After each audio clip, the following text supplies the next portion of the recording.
So hello guys, welcome to study IQ। I hope I am visible as well as audible. 1 minute wait करते हैं for the other people to join in. तब तक बस इतना बताना visibility and audibility में कोई issue है तो, otherwise will move forward guys. Okay, will start in a minute, let other people also join in. तब तक कोई डाउट रहेंगे that you can type it out. तो अभी तक I guess we have now moved a lot forward. Second last lecture रहेगा basically. इसके पहले हम लोगों ने कल वाले लेक्चर में एक प्रोसेस देखी थी, बहुत छोटी प्रोसेस थी वो। It is basically related to the emergence of the jati system and the social changes. तो ये emergence of the jati system या फिर जो सोशल चेंजेस जो हुए थे उसका एक सीक्वेंस हमने देखा था कि कैसे पहले वर्ण system I, there after earliest level पे अंत्यवसायनी अंत्यजात डेवलप हुए। From the time period of the Mauryan onward Shudras and there after slaves है, उनको एग्रीकल्चर लैंड में एम्प्लॉय करना चालू कर दिया। बट कहाँ पे? तो मगध का जो कोर एरिया था that is Prachi, basically Uttar Pradesh and Bihar, यहाँ के आउटस्कर्ट वाले एरिया में। And that is how basically ultimately Aryanisation of the India started. धीरे धीरे ये ब्राह्मणिकल रिलीजन और वैदिक रिलीजन जो है वो कहाँ पे फैला? तो पूरे इंडिया में फैला। मैंने आपको एक्सप्लेन भी किया था कि कैसे फिर धीरे धीरे पोस्ट मौर्यन पीरियड में we have got this concept of the land grant to the Brahmana. तो जो पहले से जो कंसेप्ट चलता आ रहा था कि शूद्रास एंड स्लेव्स एग्रीकल्चर काम करेंगे, अब उसमें एक मिडिल कैटेगरी आ गई दैट इज बेसिकली ब्राह्मणा। लेटर ऑन क्षत्रियास को भी लैंड ग्रांट मिले। धीरे धीरे पहले जो रेवेन्यू राइट थे वो अब ओनरशिप राइट में कन्वर्ट होने लग गए एंड प्रॉपर फ्यूडल ऑर्डर जो है मिडिल लेवल पे डेवलप्ड हुआ। फिर हमने ये भी देखा था कि किंग जो है धीरे धीरे उसका जो सोसाइटी के ऊपर का होल्ड कम होने के लिए ये जो मिडिल लेवल का ऑर्डर है that is Brahmana and Kshatriya, ये जो अलायंस है that was specifically responsible. And because of this particular aspect फिर 7th-8th सेंचुरी के अराउंड अल्टीमेटली क्या हुआ? Then 7th and 8th century के around ultimately we have seen कि जो मिडल ऑर्डर जो डेवलप्ड हुआ है उसके वजह से बहुत सारे चेंजेस सोसाइटी में आए। तो इन नटशेल आपको ये चेंजेस आज मैं बताने वाला हूँ and that is what this chapter is basically all about. तो जो मिडल ऑर्डर दैट इज ब्राह्मण एंड क्षत्रिय जो डेवलप्ड हुआ उसके वजह से सोसाइटी में कुछ पॉलिटिकल, कुछ सोशल, कुछ इकोनॉमिकल एंड कुछ कल्चरल चेंजेस है वो हुए हैं। तो will go on to that, but पहले we'll see if you are having any kind of the doubt। अगर कोई डाउट रहेगा then let me know। And वही ultimately okay the PPT as well as crux material जो है मैं आज रात तक अपलोड करवाऊंगा। अभी तक अपलोड नहीं हुआ है but I will get it uploaded by 11 PM। ठीक है, तो by 11 PM this PPT as well as crux material दोनों जो वो मैं अपलोड करवा दूंगा। ठीक है, थोड़े टीम में थोड़े से हेल्थ इश्यूज चल रहे हैं मेरे, तो उसकी वजह से सारा का सारा प्रोसेस डिरेल हुआ है, बट इट्स ओके। रात तक मैं करवा दूंगा। एक बार मुझे सारी की सारी चीज़ें एक बार लाइन अप करने दो, फिर रात तक हो जाएंगी चीज़ें। ओके, तो yes, any doubt if you are having then let me know. No, not from Monday, I will take a gap at least of a week. I told you एक 15 तारीख ऑनवर्ड से तो I will start with the media, like 15-20 दिसंबर के around. Okay, but एक हफ्ता तो I am going to take the break. Okay, yes.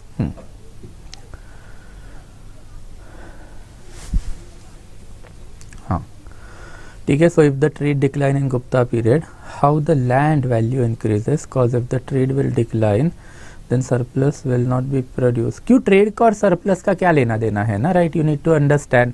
आपके सोसाइटी में पहले एक ज़माने में ट्रेड चल रहा था। जब ट्रेड चल रहा था तो स्टेट को बाहर से रेवेन्यू का सोर्स आ रहा था। स्विट्ज़रलैंड देखो, हांगकॉन्ग देखो, शंघाई देखो, मॉरिशियस देखो, ट्रेड देर आफ्टर टूरिज्म, इन्हीं के ऊपर इनकी इकोनॉमी चलती। तो वहाँ पे स्टेट कोई गेहूं की खेती या फिर राइस की खेती करता है क्या? देन एब्सोल्युटली नहीं करता, राइट? तो इन दैट कैपेसिटी फिर अल्टीमेटली नीड टू अंडरस्टैंड। यही प्रोसेस पहले भी इंडिया में हुआ था कि ट्रेड बढ़िया चल रहा है एंड एक पूरा का पूरा ट्रेडिंग नेटवर्क एंशिएंट टाइम्स हम लोगों ने देखा था डेवलप था गुप्ता पीरियड में। तो स्टेट एग्रीकल्चर में एज सच इन्वेस्ट कर ही नहीं रहा था। एंड देयर आफ्टर फिर अल्टीमेटली जब ट्रेड डिक्लाइन होने लग गया तो सोर्सेस कम पड़ गए। पैसा कहाँ से लाओगे भाई, राइट? तो आपको पैसे के लिए प्रोड्यूस के ऊपर जाना पड़ा, दैट इज खेती के ऊपर जाना पड़ा। एंड ये जो खेती है that become the source of the revenue for the state and that's how फिर अल्टीमेटली जो एग्रीकल्चर है वो डेवलप्ड होना चालू कर दिया। ये अर्लीस्ट वेस्टिजेस जो है वो बेसिकली मौर्यन पीरियड में चालू हुआ। By the time of the Gupta period land जो है it became the primary source of the wealth as well as primary source of the revenue for the state and that's how फिर land जो है उसके grants बढ़ गए, that is land grant and agriculture जो है वो प्रोसेस भी डेवलप्ड होना चालू हो गया। अब इसमें एक और पर्टिकुलर कंसेप्ट है दैट इज बेसिकली कलयुग वाला कंसेप्ट, वो आज देखेंगे। बट बहुत प्लेन एंड सिंपल कंसेप्ट है कि वैश्य एंड देयर आफ्टर शूद्रा जो है ये producing and tax paying community है। बट ये producing and tax paying community जो है ये अब प्रोड्यूस करना, टैक्स देना बंद कर चुकी थी, बिकॉज बेसिकली ट्रेड डिक्लाइन हुआ था। तो यही वैश्यास एंड आफ्टर शूद्रा इनको लैंड में एम्प्लॉयमेंट देंगे, इनसे काम करवाएंगे, इनसे टैक्स वसूलेंगे, एंड उसके वजह से फिर ये जो मिडल ऑर्डर है दैट इज ब्राह्मण एंड क्षत्रिय डेवलप्ड होना चालू हो गया। ओके, यस, ठीक है। Okay, so I hope it is quite clear. Advaita means Purusha and Prakriti both are the same and integral part of the body. अद्वैत में पुरुष एंड प्रकृति का कंसेप्ट है ही नहीं। पुरुष एंड प्रकृति वाला जो कंसेप्ट है वो समख्या से लेके मीमांसा तक का है। अद्वैत वाला जो फिलॉसफी है दैट इज उत्तर मीमांसिक फिलॉसफी, यहाँ पे एक ब्रह्मांड है एंड आफ्टर आत्मन है। तो ये पुरुष एंड प्रकृति के इवॉल्व वर्जन है, बट यहाँ पे सोल है। तो सोल जो है ये होती है बॉडी में। ये भाई पहले आदि शंकराचार्य ने बोला कि भाई there is something called as atma, atman, soul, and there after Brahman. Brahman का मतलब होता है ब्रह्मांड। ये कहाँ पर है? तो कहीं तो है। तो ये जो ब्रह्मांड जो है उसका और सोल का मिलन होना चाहिए। कब? जब आपकी बॉडी पेरिश होगी तब। तो आपकी बॉडी पेरिश होने के बाद अगर आपकी जो आत्मा, सोल किसी और के बॉडी में चली गई, you call it as a transmigration of the soul, and फिर आपके आत्मा के कुल डिजायर जो है वो इनकम्प्लीट रहे, अतृप्त रही आपकी आत्मा, दैट्स वाई फिर वो किसी और के बॉडी में जा रही है, राइट। तो पहले आप नॉलेज गेन कीजिए। नॉलेज गेन का एक तरीका भी उन्होंने बताया था, एंड वो नॉलेज गेन करने का आपको क्या पता चलेगा, कभी आत्मा एंड ब्रह्मांड दोनों आपके बॉडी में है। The ultimate purpose of your life is not a materialistic benefit. ये मोह माया का जाल है, इससे आप बाहर निकलिए। The ultimate purpose is basically achieving मोक्ष। और मोक्ष कब अचीव करोगे? जब आपको नॉलेज मिलेगा कि आत्मा एंड ब्रह्मांड आपके बॉडी में ही है and you are satisfied. So once you achieve that particular state via gaining of the knowledge, then उसके बाद में आपका जो आत्मा उसका मोह माया से विश्वास उड़ जाएगा, एंड देयर आफ्टर आपको क्या मिलेगा? देन मोक्ष मिलेगा। मतलब योर सोल इज सेटिस्फाइड, और अब वो किसी और के बॉडी में आपके मरने के बाद नहीं जाएगी। I hope it is quite clear, ठीक है। यस, ठीक है। Okay, so anything else guys, और कुछ है? Okay, so good evening to you all, ठीक है। यस, जीएस के लिए तो मोर देन सफिशिएंट है। मैंने आपको पहले भी बोला था, consider it as the entire module of the ancient Indian history. मैंने आपको पहले ही बोला था कि आर एस शर्मा से तो ज़्यादा ही दूंगा मैं, and I have given it to you in my PPTs also. तो it is not only about R S Sharma but multiple sources का मिक्स करके जो भी फैक्चुअल इंफॉर्मेशन मुझे इंपॉर्टेंट लगती है that I have given to you. Okay,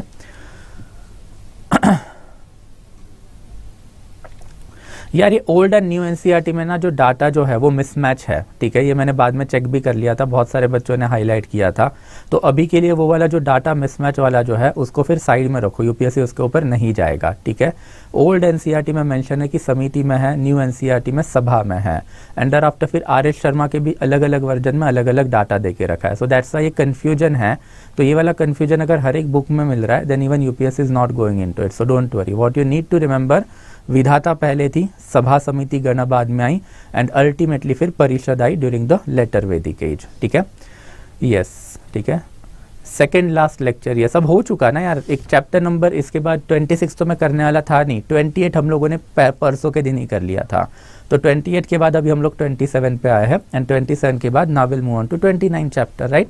तो एक ही बचा है, that is development of the science and technology in ancient India, ठीक है। स्पेक्ट्रम पढ़ने का कोई फायदा नहीं होगा, एनसीईआरटी कर लेना, that is more than sufficient, ठीक है। बट बिपिन चंद्रा वाली करोगे, ओल्ड एनसीईआरटी करोगे, ठीक है। Yes, I hope it is quite clear. Anything else guys, और कुछ अगर डाउट रहेगा देन लेट मी नो, ठीक है। जल्दी, okay. So no doubt, so shall we move forward then, shall we go to the transformation. भाई मैंने अभी अमन बताया राइट कि आपको पहले ओल्ड एनसीईआरटी पढ़नी है। ओल्ड एनसीईआरटी पढ़ोगे किसकी? तो ऑब्वियसली बिपिन चंद्रा की, और उसके बाद में अगर पढ़ना है तो स्पेक्ट्रम पढ़ लेना, बट बहुत ज़्यादा हो जाएगा। अब 2 क्वेश्चन यूपीएससी ने पूछ लिए थे यार, उसके लिए आप वो 800,000 पेजेस का बुक पढ़ते बैठोगे तो मुश्किल हो जाएगी चीज़ें, ठीक है। या ठीक है, एनीथिंग एल्स गाइस, और अगर कोई भी डाउट रहेगा then do let me know, okay.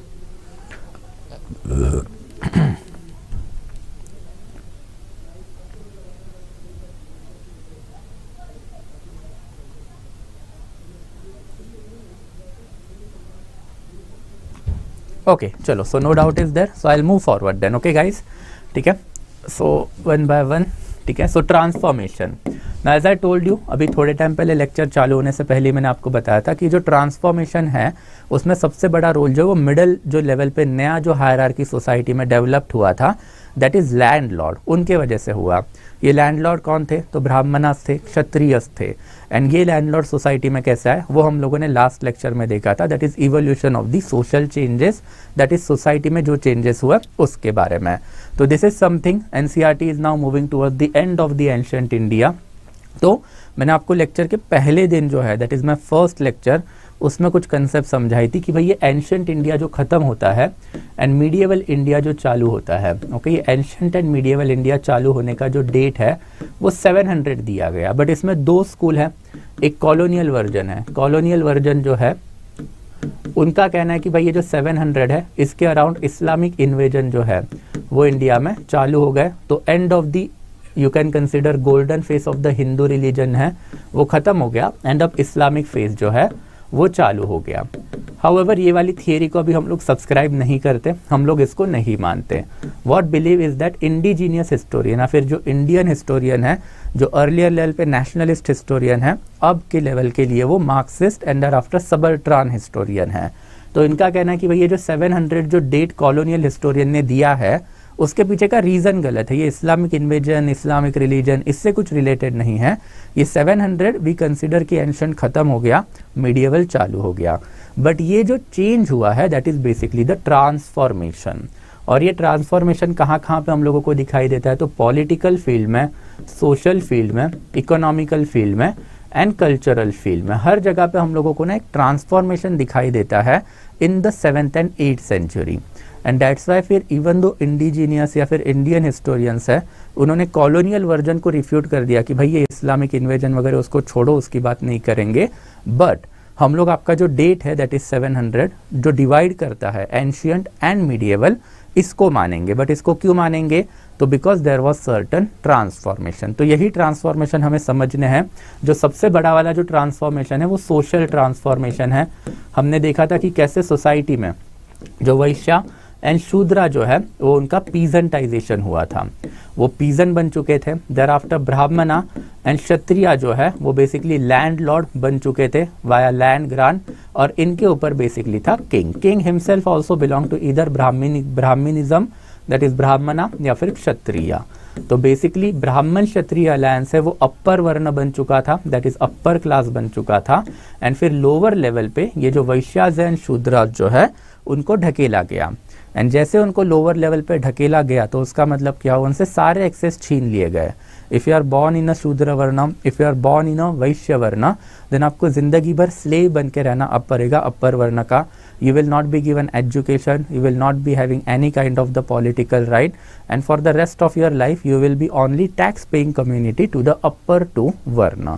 तो ये वाला जो पर्टिकुलर सोशल ट्रांसफॉर्मेशन ही हम लोगों ने पिछले लेक्चर में अभी देख लिया है। बट अगेन उसका ओवरव्यू आपको ये वाले चैप्टर में अगेन मिलेगा, ठीक है।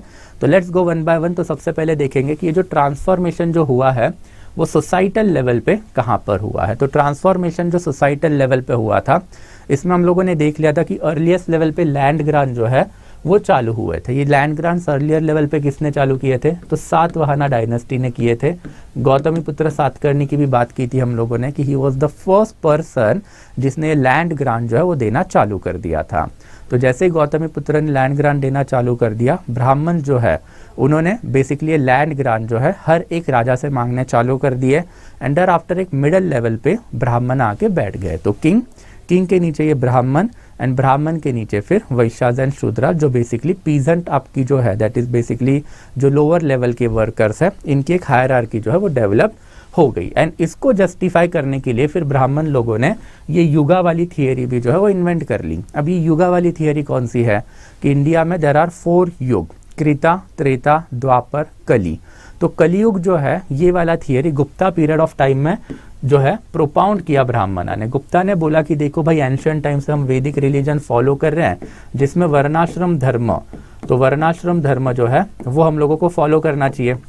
और वर्णाश्रम धर्म के अकॉर्डिंग ये जो वैश्याज एंड आफ्टर शूद्र है ये प्रोड्यूसिंग कम्युनिटी होनी चाहिए और प्रोड्यूसिंग कम्युनिटी टैक्स भरनी चाहिए। And thereafter they have to serve this Kshatriya and thereafter ब्राह्मणा दैट इज अपर टू वर्ण। पर अब ये वैश्याज एंड शूद्राज ये चीज कर नहीं रहा है। क्यों नहीं कर रहा है? तो पहले तो ट्रेड डिक्लाइन तो हो ही चुका है एंड सोसाइटी में ब्राह्मणिकल रिलीजन के अलावा और भी बहुत सारे रिलीजन आ चुके हैं। तो ये है आपका कलयुग, और अब ये कलयुग को ख़त्म करना है, और ये ख़त्म कौन करेगा? हम, मतलब ब्राह्मणा करेंगे। और कैसे करेंगे? तो हमको लैंड ग्रांट दो, हम लोग आउटस्कर्ट में जाते हैं, वहाँ पे जो ट्राइबल पॉपुलेशन है उनको ब्राह्मणिकल फोल्ड में लाते हैं और उनसे फिर क्या करवाएंगे? पीजेंटाइजेशन ऑफ ट्राइब, मतलब उनसे एग्रीकल्चर का काम करवाएंगे एंड उनको जो है लोअर वर्ण एंड कंसिक्वेंटली लोअर जाति है वो असाइन कर देंगे। तो रीअसर्शन ऑफ द ब्राह्मणिकल रिलीजन या फिर रीअसर्शन ऑफ द वैदिक रिलीजन जो है वो बेसिकली एट्रीब्यूट है कलियुग थियरी से। हमने इसके बारे में थोड़ा बहुत पहले भी देखा था कि during the Gupta period of the time ये जो फ्यूडलिस्टिक टेंडेंसीज है ये बढ़ने लग गई थी। ये क्यों बढ़ने लग गई थी? Because of the Kaliyuga theory जो ब्राह्मणा ने आउट ऑफ नोवेयर देनी चालू कर दी एंड फिर एंटायर रिलीजियस स्क्रिप्चर जो है हिंदू रिलीजन के वो उन्होंने वापस लिखे और इस तरीके से लिखे कि ये जो इनकी कलियुग थियरी है that is Treta, Treta, thereafter Dwapar and Kali, इसको लेजिटिमसी मिले। तो जब आप राम राज्य भी बोलोगे तो राम राज्य क्या होता है? तो राम राज्य मतलब जहाँ पे ये वर्णाश्रम धर्म जो है ये एब्सोल्युटली या फिर 100% जो है वो फॉलो होता है। एंड दैट्स व्हाई फिर मॉडर्न इंडिया में गांधी जी जब जब राम राज्य की बात करते थे तो even Ambedkar ji used to oppose it कि भैया आप बात तो कर रहे हो राम राज्य की, बट आपको पता भी है राम राज्य का मतलब क्या होता है। राम राज्य मतलब अपर वर्ण दैट इज ब्राह्मण एंड क्षत्रिय की मोनोपोली ऑफ सोसाइटी में करवाओगे एंड फिर लोअर वर्ण कंटिन्यूअसली इनके सर्विट्यूड में रहेंगे। तो ये सारा जो डिबेट है अल्टीमेटली जो आपका सेकेंड राउंड टेबल कॉन्फ्रेंस है उसके बीच में हुआ था गांधी जी एंड अंबेडकर जी के बीच में। But in any case this is something related to the Kaliyuga theory. तो पहले एक हमने प्रोसेस देखी थी पिछले वाले दैट इज परसों वाले लेक्चर में, अब उसका एक फिलोसॉफिकल बैकग्राउंड है दैट इज कलियुग थियरी वाला कि कलियुग आ चुका है मतलब क्या हुआ है? तो लोअर वर्ण जो है उन्होंने टैक्स भरना बंद कर दिया है बिकॉज बहुत सारे रिलीजन आ गए, वहाँ पे ये लोग चले गए हैं। तो हम क्या करेंगे? अभी हम जाएंगे सोसाइटी के आउटस्कर्ट में, वहाँ के जो ट्राइबल या फिर लोकल लोग हैं उनको ब्राह्मणिकल रिलीजन में लाएंगे, उनको लोअर वर्ण लोअर जाति असाइन करेंगे एंड उनसे टैक्स भरवाएंगे ताकि जो अपर वर्ण जो है उनकी मोनोपोली सोसाइटी के ऊपर कंटिन्यू रहे, वैदिक धर्म या फिर सनातन धर्म जो है वो चलता रहे। तो दिस इज समथिंग ओके जो अगेन आर.एस. शर्मा हमको वही बताने की बेसिकली कोशिश कर रहे हैं। एंड देयर आफ्टर वही है कि जो लोअर जो सोशल क्लासेस है उनको जो फंक्शन असाइन हुए थे वो उन्होंने डिस्कार्ड करना चालू कर दिए हैं एंड दैट्स वाई फिर ये एक्सपेंशन ऑफ द लैंड अभी ज़रूरी है एंड दैट्स वाई फिर गुप्ता ऑनवर्ड ये लैंड ग्रांट का जो सिलसिला है वो काफ़ी हद तक या फिर एकदम you can see that manifold increase is there कि हर जगह पे फिर अभी हम लोगों का ब्राह्मणाइजेशन जो है दैट इज बेसिकली आर्यनाइजेशन इसके एविडेंसेस मिलना चालू हुए हैं। तो सोशल चेंजेस में सबसे पहले तो ये जो पहले दैट इज परसों वाले लेक्चर में हमने देखा था उसी का थोड़ा सा इवोल्यूशन या फिर इवॉल्व वर्जन है। देयर आफ्टर फिर राइज ऑफ द लैंडलॉर्ड भी हम लोगों ने देखा था कि राजा जो है उसने लैंड ग्रांट देना क्यों चालू किया था? इनिशियल लेवल पे उसको एग्रीकल्चरल प्रोड्यूस ज़्यादा चाहिए था, बट एग्रीकल्चर प्रोड्यूस ज़्यादा चाहिए था उसके साथ साथ फिर रिलीजियस फिलोसॉफी भी इसमें आई। तो that's why two fold objective थे, एक तो पीजेंटाइजेशन ऑफ द ट्राइब करना है मतलब नॉन आर्यनिकल ट्राइबल सोसाइटी को आर्यनिकल रिलीजन में लेके आना है and second important aspect is agricultural surplus भी लाना है। तो राजा के लिए economic cause was more important, Brahmanas के लिए religious cause that is peasantization of the tribe was more important कि वो ट्राइबल लोग अपने मतलब वैदिक या फिर ब्राह्मणिकल रिलीजन में आएंगे, लोअर वर्ण बन के काम करेंगे एंड फिर हम लोगों को टैक्स देंगे मतलब हम लोगों को रिसोर्सेस है वो देंगे। तो इसके वजह से अल्टीमेटली ये जो मिडल सेक्शन है that is Brahmanas and there after बाद में क्षत्रियास ये भी एक डेवलप्ड होना चालू हो गया जिनके पास लैंड ग्रांट है। इनिशियल लेवल पे सिर्फ रेवेन्यू राइट्स इनके पास थे लैंड के ऊपर के, but over a period of time इनके पास ओनरशिप राइट भी आ गए। तो ये जो मिडल सेक्शन है वो डेवलप्ड हुआ king, thereafter feudal lord that is Brahmana Kshatriya and नीचे फिर लोअर वर्ण जो बेसिकली पीजन था, फार्मर था। कौन था? तो ये था बेसिकली आपका शूद्रास एंड वैश्यास।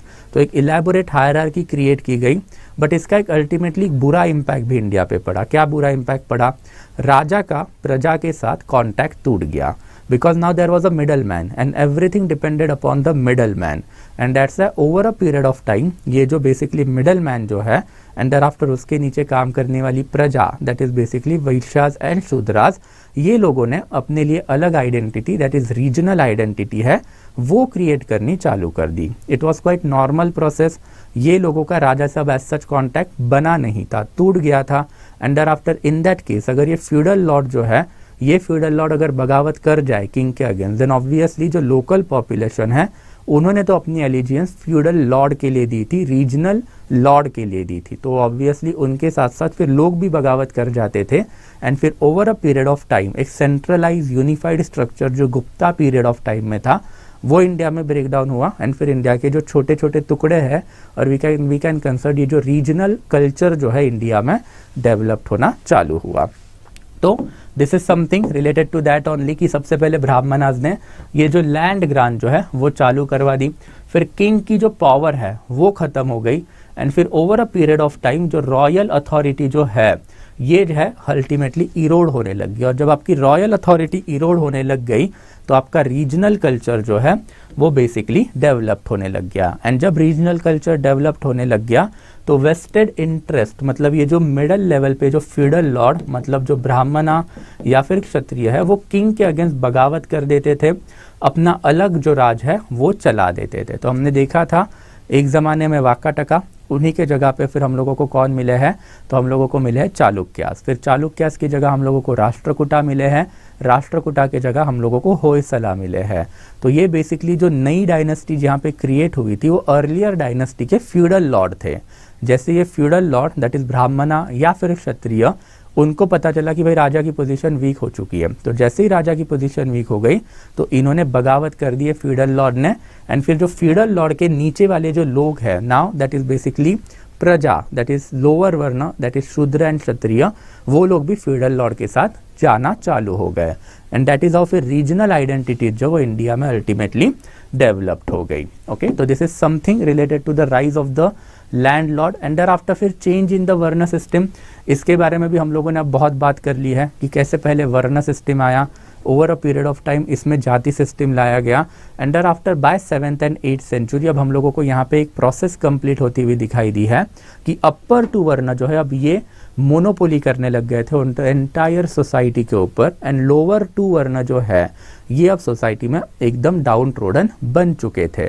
इसका सबसे बेस्ट एंड फाइनल एविडेंस हम लोगों को अगर किसी ने दिया है तो बेसिकली 1030 AD में अल्टीमेटली अल बरूनी इंडिया में आया था। ये अल बरूनी ने अपनी एक बुक लिखी है दैट इज किताब उल हिंद। ये किताब उल हिंद ने अल बरूनी ने हम लोगों को दो चीजें बताई है एंड ये दो चीजें यहाँ पे काफी सिग्निफिकेंट है। अल बरूनी का कहना है कि अपर वर्ण एंड लोअर वर्ण ये दो ही सेक्शन अब इंडिया में बचे हैं दैट इज ब्राह्मण एंड क्षत्रिय। इनमें अभी भी डिस्टिंग्विशमेंट बाकी है। ब्राह्मण प्रीस्टली काम करते हैं, क्षत्रिय जो है वो वॉरियर वाला काम करते हैं। बट लोअर वर्ण जो है उनमें अब कोई डिस्टिंक्शन नहीं बचा है, वैश्यास एंड देयर आफ्टर शूद्रास। तो इनमें अभी हम लोगों को कोई भी डिस्टिंक्शन बचा हुआ नहीं दिखा। ये कौन लिख रहा है? अल बरूनी लिख रहा है when he had basically visited India. तो उसने ये एक चीज बताई थी। And there after he has also told us the second thing कि अनफॉर्चुनेटली फॉर इंडिया इनमें हम लोगों को एक एजुकेटेड क्लास दिखता है वो ये है, और एक अनएजुकेटेड क्लास दिखता है वो ये है। इसका रीजन भी उसने अल्टीमेटली वही बताया था कि नॉलेज मोनोपोली इन्होंने करके रखी थी और इनको किसी भी चीज का एक्सेस नहीं था। एंड समहाउ ये वाला जो सेक्शन है lower varna it was happy with it. तो जो सोसाइटी पॉलिटी इकोनॉमी के रूल्स जो है वो अपर वर्ण लिख रहे हैं यहाँ पे। And there after lower varna is happy to follow it without any criticism. तो जो अल बरूनी ने हम लोगों को 300-400 साल बाद जो चीज़ बताई है उसका जो बिगिनिंग है, शुरुआत जो है वो हम लोगों को पोस्ट गुप्ता पीरियड में 500, 600, 700 के अराउंड मिलता है। एंड फिर यही process by the time of Al Biruni society में कंप्लीट हो चुकी थी। तो एक ज़माने में आपने चालू किया था लैंड ग्रांट से, फिर आपका Brahmin Kshatriya feudal lord developed हुआ, thereafter peasantization of the tribe हुआ मतलब Shudras, and there after Vaishyas वाला सेक्शन डेवलप्ड हुआ। एंड अल्टीमेटली ब्राह्मण क्षत्रिय ने पूरे सोसाइटी के ऊपर मोनोपोली कर ली। लोअर वर्ण जो है वो गरीबी में ढकेले गए। एंड वो कब तक या फिर कहाँ तक, up to what extent they were pushed, then obviously जब तक उनके सारे राइट उनसे निकाल नहीं लिए गए एंड ब्रेन वॉश करके उनके ऊपर रिलीजन जो है उसका पूरा का पूरा जो फोकस नहीं लाया गया तब तक। तो this one is quite important information over here. तो वही बेसिकली हम लोगों को यहाँ पे मिलता है कि अब वैश्यास का स्टेटस जो है वो 700 एडी ऑनवर्ड डिक्लाइन होने लग गया। और ये डिक्लाइन कहाँ पे जाके खत्म हुई, तो अल बरूनी जो हम लोगों को इन्फॉर्मेशन दी है कि अब ये वैश्यास एंड शूद्रास में कोई डिस्टिंक्शन बचा ही नहीं है। ओके, देयर आफ्टर फिर नेक्स्ट वाला जो है आउटलाइंग एरियाज में ब्राह्मणास एंड शूद्रास, ये दो ही हम लोगों को मिलते हैं, क्योंकि ब्राह्मणा गए आउटलाइंग एरिया में, उन्होंने लैंड ग्रांट उनको मिला था, तो लैंड में जो भी ट्राइबल लोग जो रह रहे थे उनको पकड़ के इन्होंने आर्यनिकल रिलीजन में कन्वर्ट करवाया। जब आर्यनिकल रिलीजन में कन्वर्ट करवाया तो इनको एक लोअर वर्ण एंड लोअर जाति जो है वो असाइन कर दी। तो दैट्स वाई फिर यहाँ पे हम लोगों को वैश्यास नहीं दिखते, डायरेक्टली शूद्र दिखते हैं, बिकॉज वैश्यास आर ट्रेडर। अब ये ट्राइबल लोग थोड़ी ना ट्रेडिंग करेंगे, ये लोग क्या करेंगे, hunting, fishing, food gathering and agriculture करेंगे। तो ये प्रोड्यूसिंग कम्युनिटी बन गई, एंड प्रोड्यूसिंग कम्युनिटी मतलब शूद्र। तो that is what basically again R S Sharma is telling us. Thereafter within जो ट्राइबल पीपल है या फिर जो लैंडेड पीपल है, उनमें भी अब अलग अलग कैटेगरी जो है वो आना चालू हो गई थी। And there after all things in the society were graded according to the varna, and वर्ण के साथ साथ अब पोजीशन ऑफ द लैंड जो है वो भी अब सोसाइटी में इंपॉर्टेंट बनने लग गया था, because position of the land मतलब अर्लियर किंग वॉज द भूस्वामी, तो भूस्वामी मतलब ओनर ऑफ द लैंड जो है वो किंग था। किंग ने अपनी पावर ब्राह्मणा क्षत्रिया को देना चालू कर दिया, तो ये बन गए land owner now. Okay, and फिर इन्होंने सब फ्यूडेशन कर दिया था। सब फ्यूडेशन का प्रोसेस भी हम लोगों ने देखा था, समझा था कि किंग के नीचे जो फ्यूडल लॉर्ड आए थे ब्राह्मणा क्षत्रिय, उन्होंने फर्दर लैंड ग्रांट देना चालू कर दिया। और ये लैंड ग्रांट कब तक चला, then again Al Biruni is a quite good source. Al Biruni again हम लोगों को यहाँ पे कुछ कैटेगरीज के नाम देता है, that is khut, muqaddam and there after फिर कानूंगो। तो अल बरूनी का कहना है कि यहाँ पे कुछ ऐसे लैंड ग्रांट वाली जो प्रोसेस है गुप्ता पीरियड ऑनवर्ड चालू हुई थी। And there after by the time जब मैं यहाँ पे हूँ, अब मुझे यहाँ पे हर एक गांव में एक या दो बड़ी लैंड ओनिंग फैमिली दिख रही है, जो खुद को यहाँ पे जमींदार या फिर लोकल लेवल का लॉर्ड बोलती है, एंड फिर उनके नीचे पूरा का पूरा गाँव जो है वो काम कर रहा है।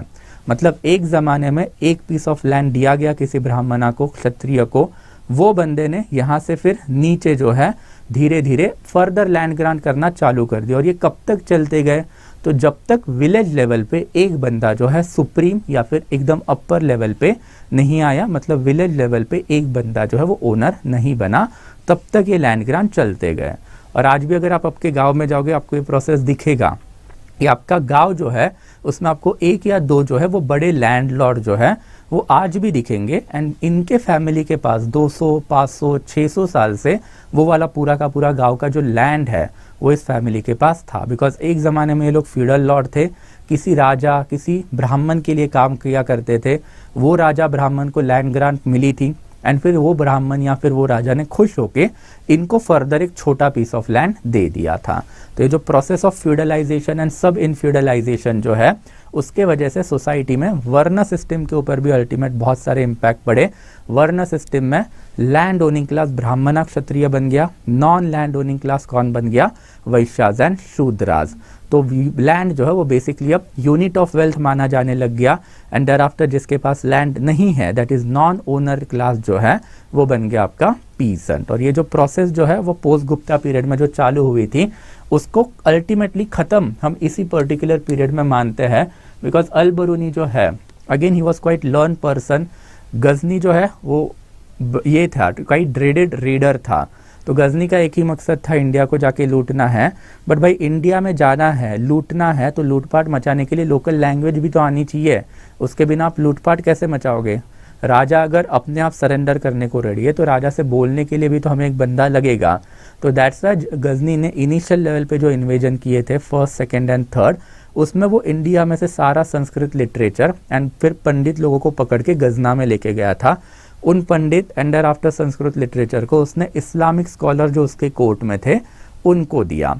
उसी में से ये एक इस्लामिक स्कॉलर है अल बरूनी। तो इंडिया में आने से पहले ये संस्कृत लैंग्वेज सीख के आया था, और इंडिया के जितने भी एंशियंट टेक्स्ट हैं तो उसने अपने बुक में लिखा भी है कि मैंने वैदिक लिटरेचर सारा पढ़ के रखा है, पुराना सारे पढ़ के रखे हैं, बिकॉज मेरे मालिक ने मुझे ऑर्डर दिया था, दैट इज गजनी ने ऑर्डर दिया था। एंड दैट्स व्हाई फिर ये जो बंदा है इंडिया का एंशियंट 1030 इसको कंपेयर करने के लिए कैपेबल था।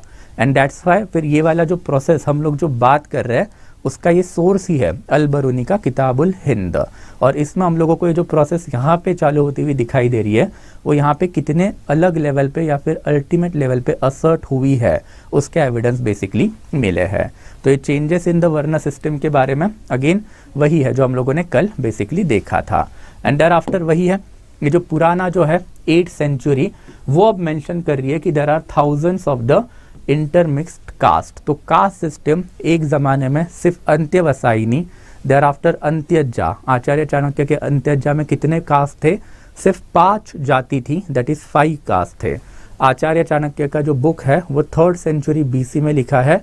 अब 8th सेंचुरी में पुराना हम लोगों को कुछ इंफॉर्मेशन दे रहा है, मतलब रफली 1100 साल में ही इंडिया में पुराना ने मोर देन 1000 कास्ट जो है उनके नाम हम लोगों को दिए हैं। तो इट क्लियरली शोज ये लैंड ग्रांट का जो अल्टीमेट इम्पैक्ट पड़ा वो काफ़ी मतलब नेक्स्ट लेवल वाला इम्पैक्ट था, काफ़ी एक्सेंचुएटिंग इफेक्ट था, जिसके वजह से फिर लोकल सोसाइटी जो है जो एक ज़माने में पूरी की पूरी नॉन आर्यन थी अब वो आर्यन फोल्ड में जो वो आना चालू हो गई।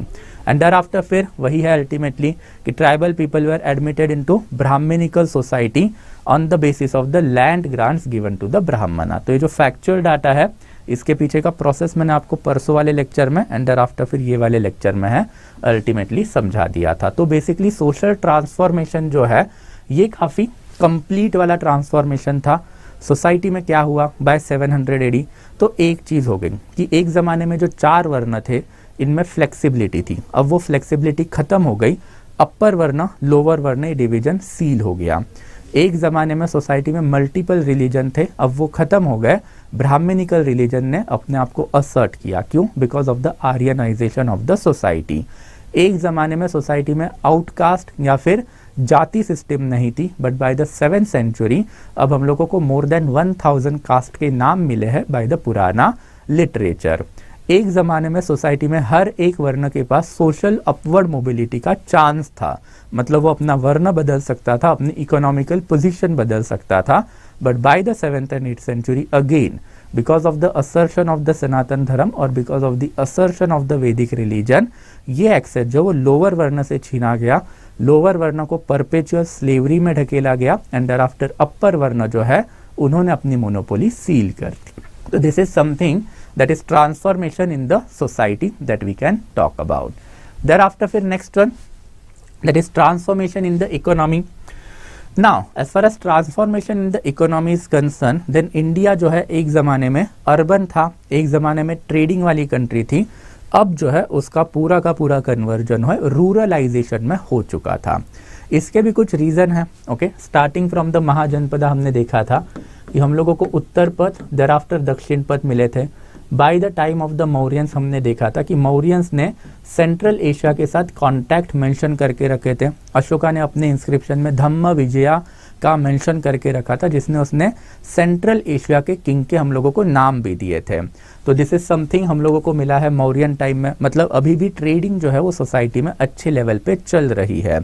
But by the time of the 1st century AD गड़बड़ होना चालू हो गया। क्या गड़बड़ हुई सोसाइटी में? तो रोमन्स ने अप्रोक्सीमेटली 72 AD के अराउंड इंडिया के साथ जो ट्रेड है उसको बैन कर दिया। हमने ये चीज़ पहले भी देखी थी कि ये ट्रेड बैन क्यों हुआ, बिकॉज इंडिया यहाँ से cotton and there after spices भेज रही थी, रोमन वहाँ से गोल्ड कॉइन भेज रहे थे। और फिर ऐसा ट्रेड आप कब तक करोगे? कभी ना कभी तो गोल्ड देने वाले को पता चलेगा कि भाई ये गलत है, इससे तो लॉस हम लोगों को हो रहा है। एंड वही रोमन एम्पायर्स को पता चला कि भाई इसके वजह से जो है ड्रेन ऑफ वेल्थ जो है रोमन से इंडिया में हो रहा है, तो इसको रोकना पड़ेगा। तो 1st सेंचुरी AD में रोमन ने इंडिया के साथ ट्रेड बैन कर दी, और जैसे ये ट्रेड बैन कर दी तो उसके बाद इसके रिपरकशन जो इंडिया पे दिखने लग गए। तो जब ये ट्रेड बैन हुआ तब इंडिया के ऊपर कुशानाज का अच्छा खासा होल्ड था। कुशानाज ने गोल्ड कॉइन इशू किए थे। उसके बाद में फिर गुप्ता पीरियड आया और हमने देखा था कि गुप्ता ने भी जो है वो गोल्ड कॉइन जो इशू किए थे। बट कुशाना का गोल्ड कॉइन में 100% प्योरिटी हमको मिली है, गुप्ता के गोल्ड कॉइन है वो ओनली 50% प्योर है। मतलब अब इनमें इम्प्योरिटीज जो दूसरे मेटल है गोल्ड कॉइन में डाले जा रहे हैं। और आप ये कब करोगे? ऑब्वियसली जब आपके पास सोना नहीं है। सोना आ कहाँ से रहा है? तो रोमन के ट्रेड से आ रहा है, रोमन ने अब ट्रेड बैन कर दी है, तो ऑब्वियसली आपके पास सोना नहीं है। फिर हमने ये भी देखा था कि towards the end of the Gupta reign इन्होंने copper and there after silver coin जो वो इंडिया में वापस से इशू करना चालू कर दिया था। तो इट क्लियरली शोज कि गुप्ता पीरियड में ही ट्रेड जो है उसका सिग्निफिकेंट डिक्लाइन हो चुका था। एंड फिर जो गुप्ता पीरियड है उसी में ये लैंड ग्रांट जो है ये एकदम एक्सेंचुएटेड लेवल पे देना चालू हो गई थी। तो दैट्स वाई फिर गुप्ता के पीरियड में जो लैंड टैक्सेस जो है वो काफ़ी हद तक बढ़ते हुए हमें दिखाई दिए हैं। तो on one hand Gupta period में ट्रेड डिक्लाइन हुआ है। ट्रेड अगर डिक्लाइन हुआ है तो उसके एविडेंसेस हम लोगों को मिले हैं, तो गुप्ता का रेवेन्यू सोर्स खत्म हो रहा है। तो इसके लिए फिर गुप्ता ने ये लैंड ग्रांट जो वो देना चालू कर दिया, अग्रेरियन सरप्लस वसूलना चालू कर दिया and agriculture become the main source of the revenue. और इसी का फायदा फिर कहीं ना कहीं तो ब्राह्मणाज ने उठाया। ब्राह्मणाज ने कलयुग वाली theory the, more and more land Gupta के अंडर लाने के चक्कर में लैंड जो है गुप्ता के रूलर से एक्सट्रैक्ट कर लिया। ओके, लोकल लेवल पे गए, पीजेंटाइजेशन ऑफ द ट्राइब करवाया, बट वहीं पे बैठ गए and ultimately over a period of time सिर्फ रेवेन्यू राइट नहीं तो उनको लैंड राइट मतलब ओनरशिप राइट मिल गए। ब्राह्मणा एंड क्षत्रिय जो अब लोकल लेवल पे बैठ गए थे उनके लिए लैंड जो है वो यूनिट ऑफ वेल्थ बन गया। Over a period of time उनमें एम्बिशन जगे और उन्होंने जो है इंडिपेंडेंस डिक्लेयर कर दिया। इंडिपेंडेंस डिक्लेयर करने के बाद रीजनल कल्चर जो है वो डेवलप्ड होना चालू हुआ। तो दिस इज समथिंग जो पूरा का पूरा जो है आपका ये जो है that is decline of trade and town, उसका इम्पैक्ट। तो आपके पहले लेवल पे ट्रेड डिक्लाइन हुआ, ट्रेड डिक्लाइन होंगे तो टाउन भी डिक्लाइन होंगे and trade and town decline हुए तो ruralisation that is agriculture economy है उसी के ऊपर सारा बर्डन जाएगा एंड फिर रूरलाइजेशन या फिर अग्रेरियन इकोनॉमी इंडिया में जो है वो बढ़ने लग गई। तो दिस इज समथिंग वही यहाँ पे लिखा हुआ है। तो रोमन एम्पायर ने सबसे पहले इसको ट्रेड को बंद कर दिया था। देयर आफ्टर फिर decline of the cities, pressure on the village and there after जो मर्चेंट थे अब वही जो है बेसिकली लैंडलॉर्ड बनने लग गए थे। तो मर्चेंट लैंडलॉर्ड बनने लग गए थे मतलब क्या हुआ, तो मर्चेंट जो है ये जो लोकल लेवल के लैंडलॉर्ड है दैट इज ब्राह्मणा एंड क्षत्रिय अब उनसे जाके मिल गए एंड उनके लिए काम करने लग गए। But over a period of time जब तक अल बरूनी इंडिया में आया था ट्रेड पूरा का पूरा खत्म हो गया था एंड दैट्स व्हाई फिर ये वैश्य वाला जो ट्रेडिंग प्रोफेशन है उसको लोअर लेवल पे ढकेला गया था। तो decline of trade and town, okay, and there after फिर न्यू अग्रेरियन ऑर्डर। ये न्यू अग्रेरियन ऑर्डर में भी जब जब लैंड ग्रांट दिया जाता था तो लैंड ग्रांट के साथ ये वाला ऑर्डर भी दिया जाता था कि वहां पे जो भी लोग रह रहे हैं, आर्टिजान्स हो या फिर पीजेंट हो, विदाउट परमिशन ऑफ द ब्राह्मणा या फिर विदाउट परमिशन ऑफ द क्षत्रिय वो लैंड से बाहर नहीं जा पाएंगे। जैसे मैंने आपको बताया था कि एक एक करके जो लोअर वर्ण है उनके अब social mobility, economical mobility and political mobility के एक्सेस जो है वो छीने गए कि भाई आप ये नहीं कर सकते, ये आपका वर्ण धर्म नहीं है, आपके वर्ण में आपको ये अलाउड नहीं है। तो अगर आप लोअर वर्ण के हो आपको ब्राह्मणा को सर्व करना है, देखो हमारे लॉ बुक में लिखा हुआ है। एंड इन दैट कैपेसिटी फिर जो लोअर लेवल जो है वो अल्टीमेटली लोअर लेवल ही रह गया। ये प्रोसेस जो है यहाँ पे डेवलप्ड हुई 1030 में। अल बरूनी ने प्रोसेस के बारे में हम लोगों को अच्छे तरीके से इलेबोरेटली एक्सप्लेन करके लिखा है एंड अल्टीमेटली ये सारी की सारी प्रोसेस यू कैन क्लियरली सी जब कॉन्स्टिट्यूशन ऑफ इंडिया बना दैट इज इन 1950 तब जाके ब्रेक हुई है। तो जो ट्रांसफॉर्मेशन 700 में जो चालू हुआ वो 1950 तक चलता ही रहा एंड अल्टीमेटली जाके 1950 में वो पूरा का पूरा ब्रेक हुआ है। सो दैट्स व्हाई फिर ये 700 जो है वो इंडियन हिस्टोरियन भी मानते कि एंशिएंट खत्म हो गया एंड आपका मीडिएवल जो है वो चालू हो गया। But this is something that is related to the economical transformation in nutshell.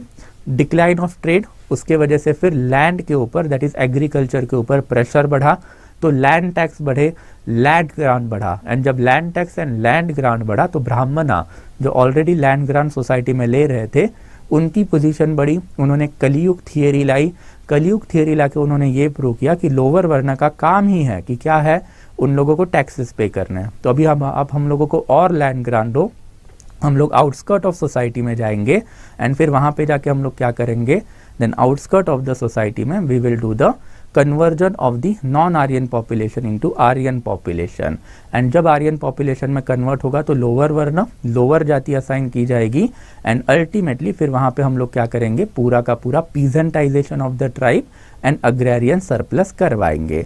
और ये प्रोसेस अब गुप्ता से चालू हुई बाय 700 AD। ये प्रोसेस पूरे इंडिया में फैल चुकी थी एंड इंडिया जो गुप्ता पीरियड ऑफ टाइम तक थोड़ा बहुत ट्रेडिंग इकोनॉमी का जो हैसियत रखता था वर्ल्ड इकोनॉमी में, अब वो पूरा का पूरा अग्रेरियन बनता जा रहा था, इनवर्ड बनता जा रहा था, मतलब रूरल बनता जा रहा था। एंड देयर आफ्टर फिर that brings us to the next one, that is transformation in the religion. तो ट्रांसफॉर्मेशन इन द रिलीजन की भी मैंने आपको पहले इसके बारे में बताया था कि क्या हुआ, साउथ में ये आर्यनाइजेशन पोस्ट गुप्ता पीरियड में होते हुए हमको दिखाई दिया है। तो सबसे पहले किंग जो है लोकल लेवल के जो ट्राइबल लीडर जो थे अब वो कन्वर्ट हो गए ब्राह्मणा में। किंग ब्राह्मणा में कन्वर्ट, ब्राह्मणिकल रिलीजन में, किंग ब्राह्मणिकल रिलीजन में कन्वर्ट हुआ तो ये जो लोकल लोग हैं उन्होंने ब्राह्मणिकल नेम भी अडॉप्ट करना चालू कर दिया। द बिगेस्ट एग्जाम्पल भी मैंने आपको दिया था, that is Raja Raja one. उसका एक्चुअल नाम तो पोन्नियिन सेल्वन था बट फिर भी एक सांस्कृतिक नाम एक्स्ट्रा ऐड कर दिया। फिर हमने राष्ट्रकूटा, होयसला, चालुक्यास, वाकाटकास ये भी देखे थे कि सबने ब्राह्मणिकल नेम जो है वो अडॉप्ट करना चालू कर दिया। फिर ये किंग ने क्या किया, अलवार एंड नैनार सेन को पैट्रोनाइज किया। अलवार एंड नैनार सेन क्या किए, हर एक विलेज में गए, हर एक विलेज में जाने के बाद उन्होंने जो लोकल डेटीज जो है उनको कोई तो बड़े वैदिक रिलीजन के गॉड का अवतार बताना चालू कर दिया। एंड ये अवतार बताने से पहले आपको एक चीज करना जरूरी थी कि इंडिया में इतने सारे जो गॉड है, देयर आर 33 कोटि, 33 कोटि मतलब 33 type of gods as per the वैदिक रिलीजन। तो ये जो 33 टाइप ऑफ गॉड है उनकी आपको एक पहले हायरार्की बनानी पड़ेगी और फिर हायरार्की बनाने के बाद अल्टीमेटली यही डिसाइड हुआ कि जो सुप्रीम है that is Brahma, Vishnu and Mahesh, यही है। एंड फिर यही पर्टिकुलर ब्रह्मा, विष्णु, महेश के अवतार जो है वो आपको लोकल गॉड में मिलेंगे। तो ये प्रोसेस मैंने आपको पहले भी बताई थी, वही वाली प्रोसेस अब हम लोगों को यहाँ पे मिलेगी कि जो एक्चुअल में वेदास या फिर वैदिक लोग जो गॉड को मानते थे अब इस गॉड को नहीं माना जाएगा, नए गॉड क्रिएट किए जाएंगे। क्यों नए गॉड क्रिएट किए जाएंगे, because by 700 Vaishnavism and there after फिर शैविज्म, ये दो पर्टिकुलर जो रिलीजन है ये सबसे ज्यादा चलने वाले ये है, ओके, वैष्णविज्म एंड शैविज्म ये सबसे ज्यादा चलने वाले रिलीजन थे। इन्हीं में बेसिकली जो ब्राह्मणास जो थे उन्होंने ही ये सारी की सारी चीजें करवाई थी। तो अपने गॉड सबसे इंपॉर्टेंट है, यही बताने के लिए अल्टीमेटली लोकल लेवल पे जहां पे अलवार सेंड गए तो वहां के जो लोकल गॉड है ऑब्वियसली वो कौन बन गए, विष्णु भगवान के अवतार। जहां पे नैनार सेंड गए तो ऑब्वियसली वहां पे जो लोकल गॉड थे वो किस भगवान के अवतार बन गए, तो शिवा भगवान के अवतार बन गए। तो पहले तो हिंदू गॉड में ये डिसाइड किया गया कि जो लोअर गॉड है वो कौन है, हायर गॉड है वो कौन है, एंड देयर आफ्टर ये जो हायर गॉड है उन्हीं के अवतार जो है वो लोकल नॉन आर्यन या फिर नॉन बेसिकली ब्राह्मणिकल जो भगवान है उनको बताया गया। तो दिस इज समथिंग, ये divine hierarchy. And there after फिर rise of the bhakti cult, इसके बारे में भी बात की थी हम लोगों ने कि 700-800 जो यही पीरियड है जब सनातन धर्म को अर्लीस्ट लेवल का चैलेंज मिलने लग गया था। ये अर्लीस्ट लेवल का चैलेंज किसने दिया था, आदि शंकराचार्य ने दिया था। कैसे दिया था, बाय क्लियरली स्टेटिंग कि ये वैदिक रिलीजन दैट इज मीमांसा वाली फिलोसॉफी हम लोगों को फॉलो नहीं करनी है। हम लोगों को क्या फॉलो करना है, उत्तर मीमांसा, that is basically Upanishadic philosophy. तो ये जो उपनिषदिक फिलोसॉफी है वो भक्ति कल्ट, भक्ति वाली फिलोसॉफी है। इसके ऊपर अब इलेबोरेटली हम लोग पहले वाले लेक्चर में डिस्कस कर चुके हैं। बट ये भक्ति कल्ट जो है ये भी एक नया राइजिंग ट्रेंड था as far as Brahmanical religion is concern. तो ये जो पर्टिकुलर डिवाइन हायरार्की पहले and there after rise of the bhakti cult, इसके वजह से अब रिलीजियस ट्रांसफॉर्मेशन होना चालू हो गया था। ये रिलीजियस ट्रांसफॉर्मेशन बहुत प्लेन एंड सिंपल है। तो एक जमाने में वैष्णव एंड शैविज्म ये दो रिलीजन जो एक दूसरे का गला काटने के ऊपर जो तुले हुए थे, विद इन हिंदुइज्म ये दोनों सेक्ट एक दूसरे का गला काटने के ऊपर तुले हुए थे, अब वो एक साथ हो गए। ये एक साथ होने के बाद इन्होंने जो ब्राह्मणिकल या फिर वैदिक रिलीजन है इसको पूरे नॉर्थ एंड साउथ इंडिया में फैलाया, जिसको आप बोलोगे आर्यनाइजेशन ऑफ द इंडियन सोसाइटी। ये बेसिकली साउथ इंडिया में इस टाइम पे सबसे ज़्यादा हुआ। तो साउथ इंडिया में आर्यनाइजेशन की वजह से अलवार एंड नैनार सेन को पैट्रोनाइजेशन मिला। इन्होंने एक डिवाइन हायरार्की क्रिएट करवा ली गॉड की, and there after local level के विलेज में जाके अपने अपने गॉड है उनका प्रचार कर दिया। तो अगर अलवार है देन ऑब्वियसली वो वैष्णव रिलीजन के फॉलोवर है। तो जब जब वो लोकल लेवल पे गए तो उन्होंने लोकल डेटी जो है दैट इज जो गांव गांव में बसी हुई एक ग्राम देवता होती है तो उनको इस बड़े भगवान का अवतार बनाया। एंड जब जब नैनार जो कोई गांव में जाते थे तो नैनार जो गांव में जाते थे अगर वहां पे कोई लोकल डेटी है तो ऑब्वियसली उन्होंने फिर शिव भगवान का अवतार बताना चालू कर दिया। तो बेसिकली प्रोसेस ऑफ ट्रांसफॉर्मेशन यहाँ पे काफी क्लियर है। 700 एंड 800 में ही ये चालू हुई है and there after by the time again Al Biruni जब तक इंडिया में आया ये प्रोसेस पूरे इंडिया में अब फैल चुकी है। आपका जैन रिलीजन खत्म हो चुका है, देयर आफ्टर आपका बुद्धिस्ट रिलीजन खत्म हो चुका है, देयर आफ्टर आपका जो आजीविका वाला सेक्ट है वो खत्म हो चुका है। एंड फिर जब महाजनपदा के जो 62 रिलीजन हम लोगों को मिले हैं, अब वो 62 रिलीजन में से ये 4 ही नाम बेसिकली हम लोगों को पता है। तो you can clearly see it was a struggle of supremacy among the 62 different religion, जिसमें अल्टीमेटली ब्राह्मणिकल रिलीजन है उसने अपने आप को असर्ट किया है। और ये प्रोसेस अब मैं आपको पहले भी समझा चुका हूँ कि क्यों ब्राह्मणिज्म ऊपर आया, बुद्धिज्म जैनिज्म डिक्लाइन हुआ। इसका बड़ा प्लेन एंड सिंपल रीजन है कि ब्राह्मणिकल रिलीजन जो उसका कोर्ट प्रेजेंस हमेशा से ही अच्छा रहा है। कैसे? तो इनके पास नॉलेज मोनोपोली। अगर राजा को रूल करना है उसको 2 चीजें लगेगी, एक एडमिनिस्ट्रेशन और दूसरा लेजिटिमसी। लेजिटिमसी सैक्रिफाइसेस से आई, एडमिनिस्ट्रेशन हैंडल करने के लिए ब्राह्मणा के पास एक अच्छी सिस्टम थी that is Chanakyan version of the system. But हमने चाणक्य की सिस्टम भी देखी थी कि वो पूरी की पूरी वर्णाश्रम धर्म एंड ब्राह्मणिकल ऑर्डर के अराउंड घूमने वाली ही सिस्टम थी। बट ब्राह्मण लोग एटलीस्ट उसको चला पाते थे, राइट। तो राजा को तो दोनों चीजें मिल गई। तो that's over a period of time राजा का जो है ब्राह्मणा के ऊपर डिपेंडेंस बढ़ा। ऑन द अदर हैंड हमने ये भी देखा था कि बुद्धिस्ट एंड जैन रिलीजन ये ट्रेडिंग में चले गए, but by the time of the Gupta period trade तो डिक्लाइन हो गया, तो बुद्धिज्म जैनिज्म की जरूरत नहीं थी राजा को। तो दैट्स वाई फिर उनको जो है सोसाइटी के बाहर ढकेला गया पहले एंड देयर आफ्टर पूरा का पूरा एनहाइलेट कर दिया, वी कैन सी दैट। तो ये सारी की सारी जो प्रोसेस है बाय द 700 AD ओके ये इनिशियल लेवल पे चालू होती हुई हम लोगों को दिखाई दी है। तो that's Y divine hierarchy and भक्ति कल्ट ये भी हम लोगों को अगेन आर एस शर्मा बता रहा है कि ये रिलीजियस लेवल में भी ट्रांसफॉर्मेशन हुआ है। और एक नया ट्रेंड भी अभी आपको यहाँ पे दिखाई देगा। नया ट्रेंड जो है दैट इज बेसिकली तांत्रिज्म। तो तांत्रिज्म बेसिकली क्या है? बहुत प्लेन एंड सिंपल है। तांत्रिज्म का अर्लीस्ट रेफरेंस अगर हम लोगों को कहीं मिला है तो वो मिला है अथर्ववेदा में। तो अथर्ववेदा है it is basically the practices of the non Aryan.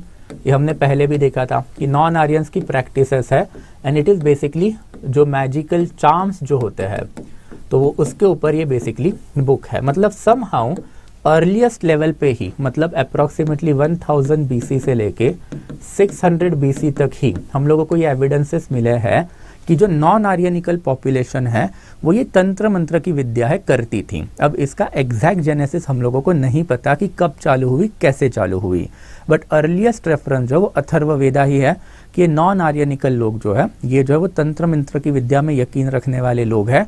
और हमारा जो पर्टिकुलर वर्जन है दैट इज ब्राह्मणिकल रिलीजन ये बेसिकली अलग है इन लोगों से।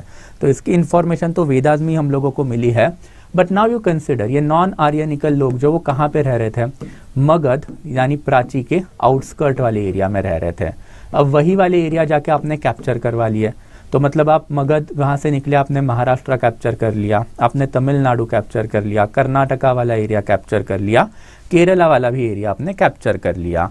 तो अब यहाँ पे तो भाई सब नॉन आर्यनिकल लोग ही थे, राइट। अब ये नॉन आर्यनिकल लोगों को आप आर्यनिकल लोग में कन्वर्ट करोगे तो इनकी जो तंत्र मंत्र वाली जो विद्या है वो भी तो आर्यनिकल रिलीजन में आ जाएगी।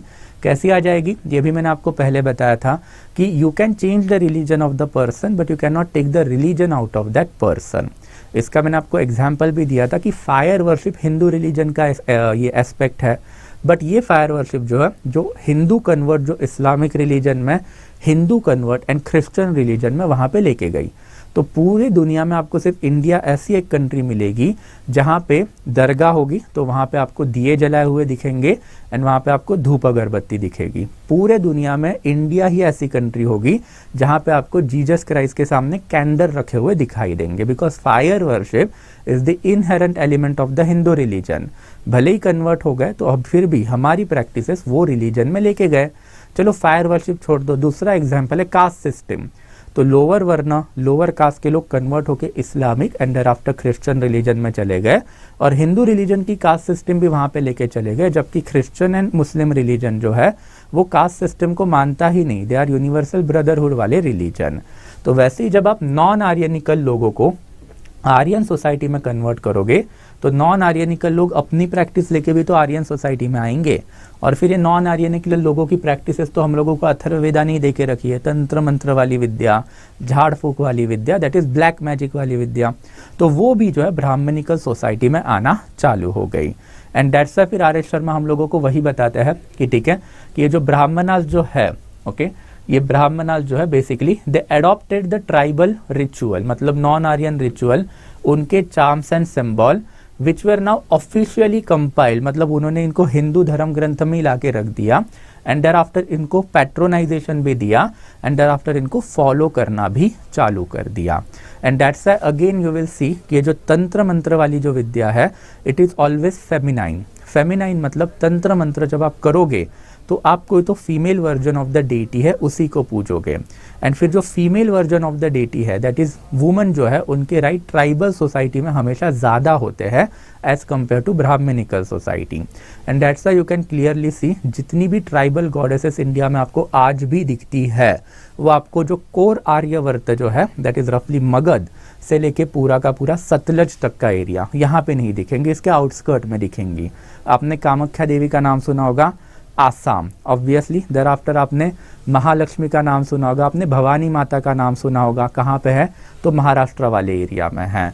एंड दिस क्लियरली सिग्निफाई कि ये जो लोकल लेवल पे आर्यवर्त के बाहर लेने वाले लोग हैं इनके ये लोकल लेवल के गॉड थे। अल्टीमेटली इनको एक तो पार्वती या फिर दुर्गा का अवतार बताया गया, एंड देयर आफ्टर ये वाले जो गॉडेसेस है इनको हिंदू रिलीजन में लाया गया, एंड देयर आफ्टर इनसे एसोसिएटेड जो तंत्र मंत्र वाली प्रैक्टिसेस है वो भी हिंदू रिलीजन में आ गई। तो दिस इज समथिंग अगेन तांत्रिज्म। तो जैसे तांत्रिज्म का हिंदुइज्म के ऊपर असर पड़ा वैसे ही जैनिज्म एंड बुद्धिज्म के ऊपर भी असर पड़ा। हमने बुद्धिज्म में एक वज्रायना नाम का एक सबसेक्ट देखा था, ये वज्रायना जो है वो तंत्र मंत्र पे यकीन रखने वाला बुद्धिज्म वाला सेक्ट है, और ये भी 6th सेंचुरी BC के अराउंड डेवलप्ड हुआ है। वैसे ही एक सेक्ट हम लोगों को जैनिज्म में भी मिला है, एंड वैसे ही सेम सेक्ट हम लोगों को वैष्णविज्म एंड शैविज्म में भी मिला है। तो वैष्णविज्म एंड शैविज्म में कैसे, तो शिवा की जो वाइफ है that is Parvati, and Parvati माता का अवतार जो है दैट इज दुर्गा माता। वैसे ही विष्णु का जो अवतार है that is Lakshmi, and Lakshmi के भी जो 2-3 अवतार जो है दैट इज बेसिकली तंत्र मंत्र से related. Now I forgot their name, just skip my mind, but you can clearly see Kali Mata होगी, दुर्गा माता होगी, तो ये बेसिकली इनकी जो मूर्तियां भी अगर आप देखोगे तो ये तंत्र मंत्र वाली विद्या वाली जो देवियां है ये भी बेसिकली जो बड़े हिंदू गॉडेस हैं उनके वाइफ जो है उनका अवतार जो इनको बताया गया। तो लोकल लेवल पे भवानी माता होगी या फिर कामाख्या देवी होगी या फिर इवन कोई भी आप देवी पकड़ लो, अल्टीमेटली आपको दिखेगा कि पार्वती देवी से एसोसिएटेड है या फिर लक्ष्मी देवी से एसोसिएटेड है। ये क्यों, बिकॉज ऑब्वियसली ये जो पार्वती देवी एंड लक्ष्मी देवी जो है वो हिंदू जो बड़े गॉड है that is Shiva and Vishnu, इनकी बीबिया है। तो ये सारे जो चीज़ है वही यहाँ पे लिखने बताने की बेसिकली RS शर्मा कोशिश करे कि ये कंपाइल किया गया, स्पॉन्सर किया गया एंड फॉस्टर किया गया। तो बेसिकली जो रिलीजियस स्क्रिप्चर का जो rewriting Gupta period of onward हुआ उसके वजह से फिर तांत्रिक प्रैक्टिसेस भी जो है वो बेसिकली हिंदू रिलीजन में और वैदिक रिलीजन में आ गई। And that brings us to the last part, that is basically the cultural identities. Okay, so what happened as far as cultural identities are concerned, then cultural identities again काफ़ी plain and simple है। सबसे पहले तो ये वाला जो period है इसमें रीजनल आइडेंटिटीज आई। आपने पहले किंग था, किंग वॉज द भूस्वामी। भूस्वामी मतलब सारा जो लैंड है उसका ओनर। इसने लैंड ग्रांट देना चालू कर दिया किसको, तो ब्राह्मण क्षत्रिय को। तो अब ये ओनर बन गए। ये ओनर बन गए तो इनके नीचे जो शूद्रास एंड वैश्यास जो काम कर रहे थे ये वाले जो है इनके ऊपर डिपेंड रहने लग गए। Over a period of time राजा का प्रजा के साथ कांटेक्ट टूट गया, प्रजा का फ्यूडल लॉर्ड के साथ कांटेक्ट बढ़ गया। जब इनमें वेस्टेड इंटरेस्ट आए तो ऑब्वियसली इन्होंने बगावत कर दी। इन्होंने बगावत कर दी तो इनकी जो प्रजा है इनको सपोर्ट कर गई, एंड दैट्स हाउ फिर रीजनल आइडेंटिटीज जो है इंडिया में फॉस्टर हुई। इसका अर्लीस्ट वर्जन जो हम लोगों को अगेन मिलता है हर्षवर्धना के टाइम पे। जब हर्षवर्धना के टाइम पे जो ह्यूनसैंग ट्रैवलर इंडिया में आया था वही बता रहा था कि once upon a time the great emperor Ashoka का जो पूरा का पूरा इंडिया है it is now divided into multiple nationalities. तो मल्टीपल नेशनैलिटीज मतलब अब ये पर्टिकुलर लैंड के ऊपर इतने सारे अलग अलग देश बन चुके हैं, ये देश ही एक दूसरे के साथ झगड़ रहे हैं एंड ये वाले जो देश है एक दूसरे के साथ बेसिकली स्वर्ण एनिमी बन चुके, इनका एक दूसरे के साथ बिल्कुल नहीं जमता। Hiuen Tsang Chola dynasty, there after Pallava dynasty, Chalukya dynasty and there after Harshavardhana सारे कोर्ट में विजिट करके आया था एंड दैट्स हाउ ओके उसने ये वर्जन हमें बताया है कि ये जो rise of the regional identities है ये बेसिकली 6th सेंचुरी ऑनवर्ड ही डेवलप्ड होना चालू हुआ था। तो this is something quite crucial because now we can attribute कि ह्यूनसैंग ने ये बताया तो क्यों बताया भाई, तो ऑब्वियसली उसके पीछे जो है ये लैंड ग्रांट जो ब्राह्मणिकल ऑर्डर ने कलयुग की थियोरी देके जो चालू किए वो सबसे बड़ा जो है रीजन है। एंड फिर दैट्स वाई फिर ये जो ब्राह्मणिकल रिलीजन जो है ये है रीजन किसका, तो rise of the regional identity का। तो देयर आफ्टर फिर डिफरेंट वाली जो चीजें हैं यहाँ पे फिर फैक्चुअल डाटा में दे के रखी है। तो पहले सबसे पहले तो अपभ्रंशा जो है उसका डेवलपमेंट हुआ। हमने पहले भी देखा था कि इंडिजीनियस लैंग्वेज जब आर्यंस इंडिया में आए थे तब प्रकृत थी, ये प्रकृत देयर आफ्टर पाली ये वाली लैंग्वेज थी। ये जो प्रकृत काफी इंपॉर्टेंट है बिकॉज इसे माना जाता है कि this was the original language. इसी का एक वर्जन है लोकल वर्जन जो बिहार के अराउंड था, that is Pali. And there after ये प्रकृत में से एक और पर्टिकुलर टेक्स्ट निकला है दैट इज अपभ्रंशा। और ये जो अपभ्रंशा है ये earliest level of Sanskrit language माना जाता है बिकॉज अपभ्रंशा का जो इवॉल्व वर्जन है वो है संस्कृत। अब ये जब मैं बोलूंगा तो ये इवोल्यूशन हुआ भी है बिकॉज जो अर्लीस्ट लेवल के जो टेक्स्ट इंडिया में लिखे गए थे that is 6th century BC के अराउंड, तो ये 6th सेंचुरी BC के अराउंड का जो टेक्स्ट जो है वो लिखा गया था प्रकृत में एंड देयर आफ्टर फिर पाली में। तो ये अर्लीस्ट टेक्स्ट इंडिया में हम लोगों को मिले हैं। तो 3rd सेंचुरी से लेके 6th सेंचुरी से लेके 3rd सेंचुरी BC तक ये वाली जो लैंग्वेज है यही लोगों को समझ में आती थी। हमें पता कैसे चला, तो अशोकन इंस्क्रिप्शन भी हमने देखे थे किस लैंग्वेज में थे, तो प्रकृत में थे एंड देयर आफ्टर फिर ब्राह्मी खारोष्टी स्क्रिप्ट पूरे के पूरे इंडिया में लगा के रखी थी। अब आप सोचिए कि तमिल लैंग्वेज की स्क्रिप्ट पूरे नॉर्थ इंडिया में लगाओगे आप तो उसका कोई फायदा होगा क्या, नहीं होगा, लोग नहीं पढ़ पाएंगे। तो वही अगर अशोका प्रकृत लैंग्वेज में स्क्रिप्ट लिख के पूरे इंडिया में अगर उसको फैला रहा है तो उसके मतलब लोगों को कौन सी लैंग्वेज पढ़नी आ रही है, संस्कृत नहीं प्रकृत पढ़ने आ रही है। तो प्रकृत वॉज द अर्लीस्ट लैंग्वेज, प्रकृत इट इज बेसिकली नेचुरल। इससे फिर अपभ्रंशा आया, अपभ्रंशा से संस्कृत आया। संस्कृत का जो अर्लीस्ट वर्जन के जो 2 टेक्स्ट हम लोगों को मिले हैं दैट इज पाणिनि का पाणिनि का अष्टाध्यायी जो बेसिकली 4th सेंचुरी BC के अराउंड था। ये संस्कृत ग्रामर बुक था एंड पतंजलि का महाभाष्य, ये 2 बुक हम लोग हमारे पहले वाले लेक्चर में देख भी चुके हैं। ये मैंने आपको बताया था कि अर्लीस्ट लेवल के संस्कृतिक टेक्स्ट है, ये बेसिकली 4th सेंचुरी BC का है, ये जो है बेसिकली 2nd सेंचुरी BC का। बट इसमें भी जो संस्कृत जो इन्होंने लिखी है वो एक्चुअल में संस्कृत नहीं, वो एक्चुअल में अपभ्रंशा लैंग्वेज है which is basically evolve version of the प्रकृत। एंड फिर प्रकृत से अल्टीमेटली संस्कृत जो है वो डेवलप की किसने, तो आर्यंस ने, जो इंडिया में आए थे उनकी लैंग्वेज लेके। उनकी लैंग्वेज कौन सी थी, तो आर्य लैंग्वेज थी। बट ये लैंग्वेज कैसी थी हम लोगों को नहीं पता बिकॉज उसका कोई रिटन स्क्रिप्ट इन लोगों ने हमारे लिए नहीं छोड़ा है। तो this is basically the evolution. और यही वाला जो इवोल्यूशन जो है वो हम लोगों को अगेन आर एस शर्मा बता रहे हैं कि जो बेसिकली ये जो है ओके अपभ्रंशा ये डेवलप्ड हुई है। और ये अपभ्रंशा जो है इट इज प्लेस रफली हाफ वे बिटवीन प्रकृत जो बेसिकली पहले आई थी, मतलब प्रीसीड कर रही है किसको, तो अपभ्रंशा को। एंड देयर आफ्टर फिर इंडो आर्यन लैंग्वेज, तो कौन सी, तो संस्कृत। तो संस्कृत बाद में आई, संस्कृत के पहले अपभ्रंशा आई, अपभ्रंशा का पहले प्रकृत थी। तो दिस इज एन इवोल्यूशन जो बेसिकली लैंग्वेज में जो है वो हुआ है। But ultimately you can clearly सी, मैंने आपको ये पहले भी चीज़ बताई थी कि संस्कृत लैंग्वेज को कंटेम्प्रेरी इंडियंस ने कभी अपना लैंग्वेज जो है नहीं माना। And that was one of the reason कि इंडिया में कभी भी एक ऐसा कोई भी फेस नहीं आया जहाँ पे मेजॉरिटी ऑफ द लैंग्वेज जो है वो संस्कृत बन पाई। Sanskrit was always the sphere of the Brahmanical religion, तो सिर्फ क्षत्रिय एंड ब्राह्मणास के लिए लैंग्वेज रिजर्व थी, जबकि शूद्रास एंड देयर आफ्टर वैश्यास जो है अब ये नॉन आर्यनिकल लोग ज़्यादा हो चुके थे, तो इनको ये संस्कृत कभी बताई नहीं गई, सिखाई नहीं गई, नॉलेज मोनोपोली थी। तो लोकल लेवल पे जो मेजॉरिटी पॉपुलेशन थी लोअर वर्ण की, जो अब नॉन आर्यनिकल लोग आर्यनिकल रिलीजन में आने के बाद बन चुकी थी, फैल चुकी थी, उन्होंने अपनी पुरानी लैंग्वेज ही कंटिन्यू रखी, दैट इज प्राकृत। बट ये जो प्राकृत जो है उसके जो है फिर मॉडर्न में आपको इवॉल्व वर्जन मिलते हैं।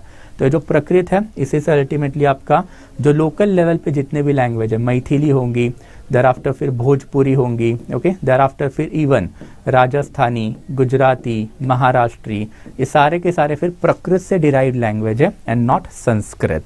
तो यही इवोल्यूशन फिर अल्टीमेटली हमको दिखता है कि ये जो पर्टिकुलर प्राकृत लैंग्वेज से जो इवोल्यूशन जो चालू हुआ अर्लीस्ट लेवल पे अपभ्रंशा एंड संस्कृतिक, ये कब हुआ? तो bye the time of the Mauryan, but by the time of the 7th century AD अब ये प्राकृत से रीजनल लैंग्वेज जो है वो बनना चालू हो गई थी। तो कौन सी रीजनल लैंग्वेज बनना चालू हो गई थी? तो बेसिकली ये वाली सारी, गॉट इट। तो मैथिली होगी, भोजपुरी होगी, देर आफ्टर फिर साउथ में अगर आप जाओगे तो आपको महाराष्ट्री, देर आफ्टर फिर उसके ऊपर Gujarati, there after Rajasthani, and even Hindi का जो अर्लीस्ट वर्जन है दैट इज हिंदवी लैंग्वेज, जिसको अर्लीस्ट लेवल पे राजपूताना ने पैट्रोनाइजेशन देके डेवलप करवाया था, वो भी प्राकृत का ही एक इवॉल्व वर्जन है। सो दैट्स अगर आपको हिंदी लैंग्वेज आती है तो आपको मैंने अपनी जितनी भी लैंग्वेज बताई, that is Marathi, Gujarati, Rajasthani, there after फिर मैथिली, भोजपुरी, ये सारी जो north India and there after Deccan की लैंग्वेज है, समझने में बिल्कुल प्रॉब्लम नहीं होगा, because by and large same languages है, बिकॉज इनका सबका जो रूट है दैट इज अल्टीमेटली प्राकृत ही है। तो ये जो इवोल्यूशन जो आज हुआ है कि आपकी लैंग्वेज अलग, मेरी लैंग्वेज अलग, तो ये भी 7th century ऑनवर्ड चालू हुआ है। अर्लीस्ट लेवल पे हम लोगों को फिर ये जो लैंग्वेजेस है इसके डेवलपमेंट के एविडेंसेस मिले हैं। एंड अगर आप साउथ में जाओगे तो तमिल लैंग्वेज तो पहले से ही थी, बट कन्नड़ लैंग्वेज जो है वो भी अब डेवलप्ड होना चालू हो गई। ये राष्ट्रकूटा किंग ने डेवलप की हुई लैंग्वेज है, और राष्ट्रकूटा का एक किंग है दैट इज अमोघ वर्षा। तो इसने सबसे पहले जो है वो एक बेसिकली कन्नड़ टेक्स्ट जो है वो लिखा था, जिसका बेसिकली नाम है दैट इज कविराज मार्ग। तो कविराज मार्ग टेक्स्ट जो है उसने लिखा था, इसके बारे में भी देख चुके कुछ factual data in the previous lecture. तो रीजनल स्क्रिप्ट जो है ओके वो अब डेवलप्ड होना चालू हो गई थी, एंड रीजनल स्क्रिप्ट ने ये आर्यन लोगों की जो लैंग्वेज थी दैट इज संस्कृत, इसके मोनोपोली को पूरा का पूरा ब्रेक डाउन करने का काम जो है अब चालू किया। और फिर ये ब्रेकडाउन कब तक हुआ? तो उस हद तक हुआ जब जहाँ पे फिर ये संस्कृत को तो इंडियंस ने मानने से मना ही कर दिया, बट उसके अलावा फिर रीजनल लैंग्वेज इतनी स्ट्रांग हो गई कि आज भी ये प्रॉब्लम है कि एक लिंगुआ फ्रैंका जो वो डेवलप करने से इंडियन जो वो मना कर रहे हैं। क्यों मना कर रहे हैं? बिकॉज पापा ने बेटे को सिखाया, पापा को दादाजी ने सिखाया है, दादाजी को ग्रेट दादाजी ने सिखाया कि भाई अपना रीजन अलग है, अपना कल्चर अलग है, अपने ट्रेडिशन अलग है, तो दूसरों का मत सुनिए। एंड अनफॉर्चुनेटली फॉर अस दूसरा मतलब कौन? तो बाजू के स्टेट वाला बंदा। तो ये जो रीजनल आइडेंटिटीज जो है ओके ये बेसिकली डेवलप्ड होना यहाँ पे चालू हुई है। एंड वही फिर आपको लिटरेचर में भी मिलेगा ओके कि संस्कृत जो है वो अपर क्लास की मोनोपोली थी ओके, तो वो कंटिन्यू रही, बट जो लोअर क्लास जो है ओके वहाँ पे अभी हम लोगों को रीजनल जो लैंग्वेजेस या फिर रीजनल लैंग्वेजेस के अलग अलग जो बेसिकली जो टेक्स्ट है वो मिलने हम लोगों को चालू हुए हैं। एंड फिर इसके ऊपर जो लिटरेरी डेवलपमेंट है, हमने Gupta period, Vardhana period and there after post Vardhana period के लिटरेरी डेवलपमेंट वो ईरा में पहले ही कवर अप करके रखे हैं। तो फैक्चुअल डाटा प्रीवियस लेक्चर से उठा लेना, but regional language and regional literature जो है वो भी यहाँ पे डेवलप्ड होता हुआ हम लोगों को दिखा है।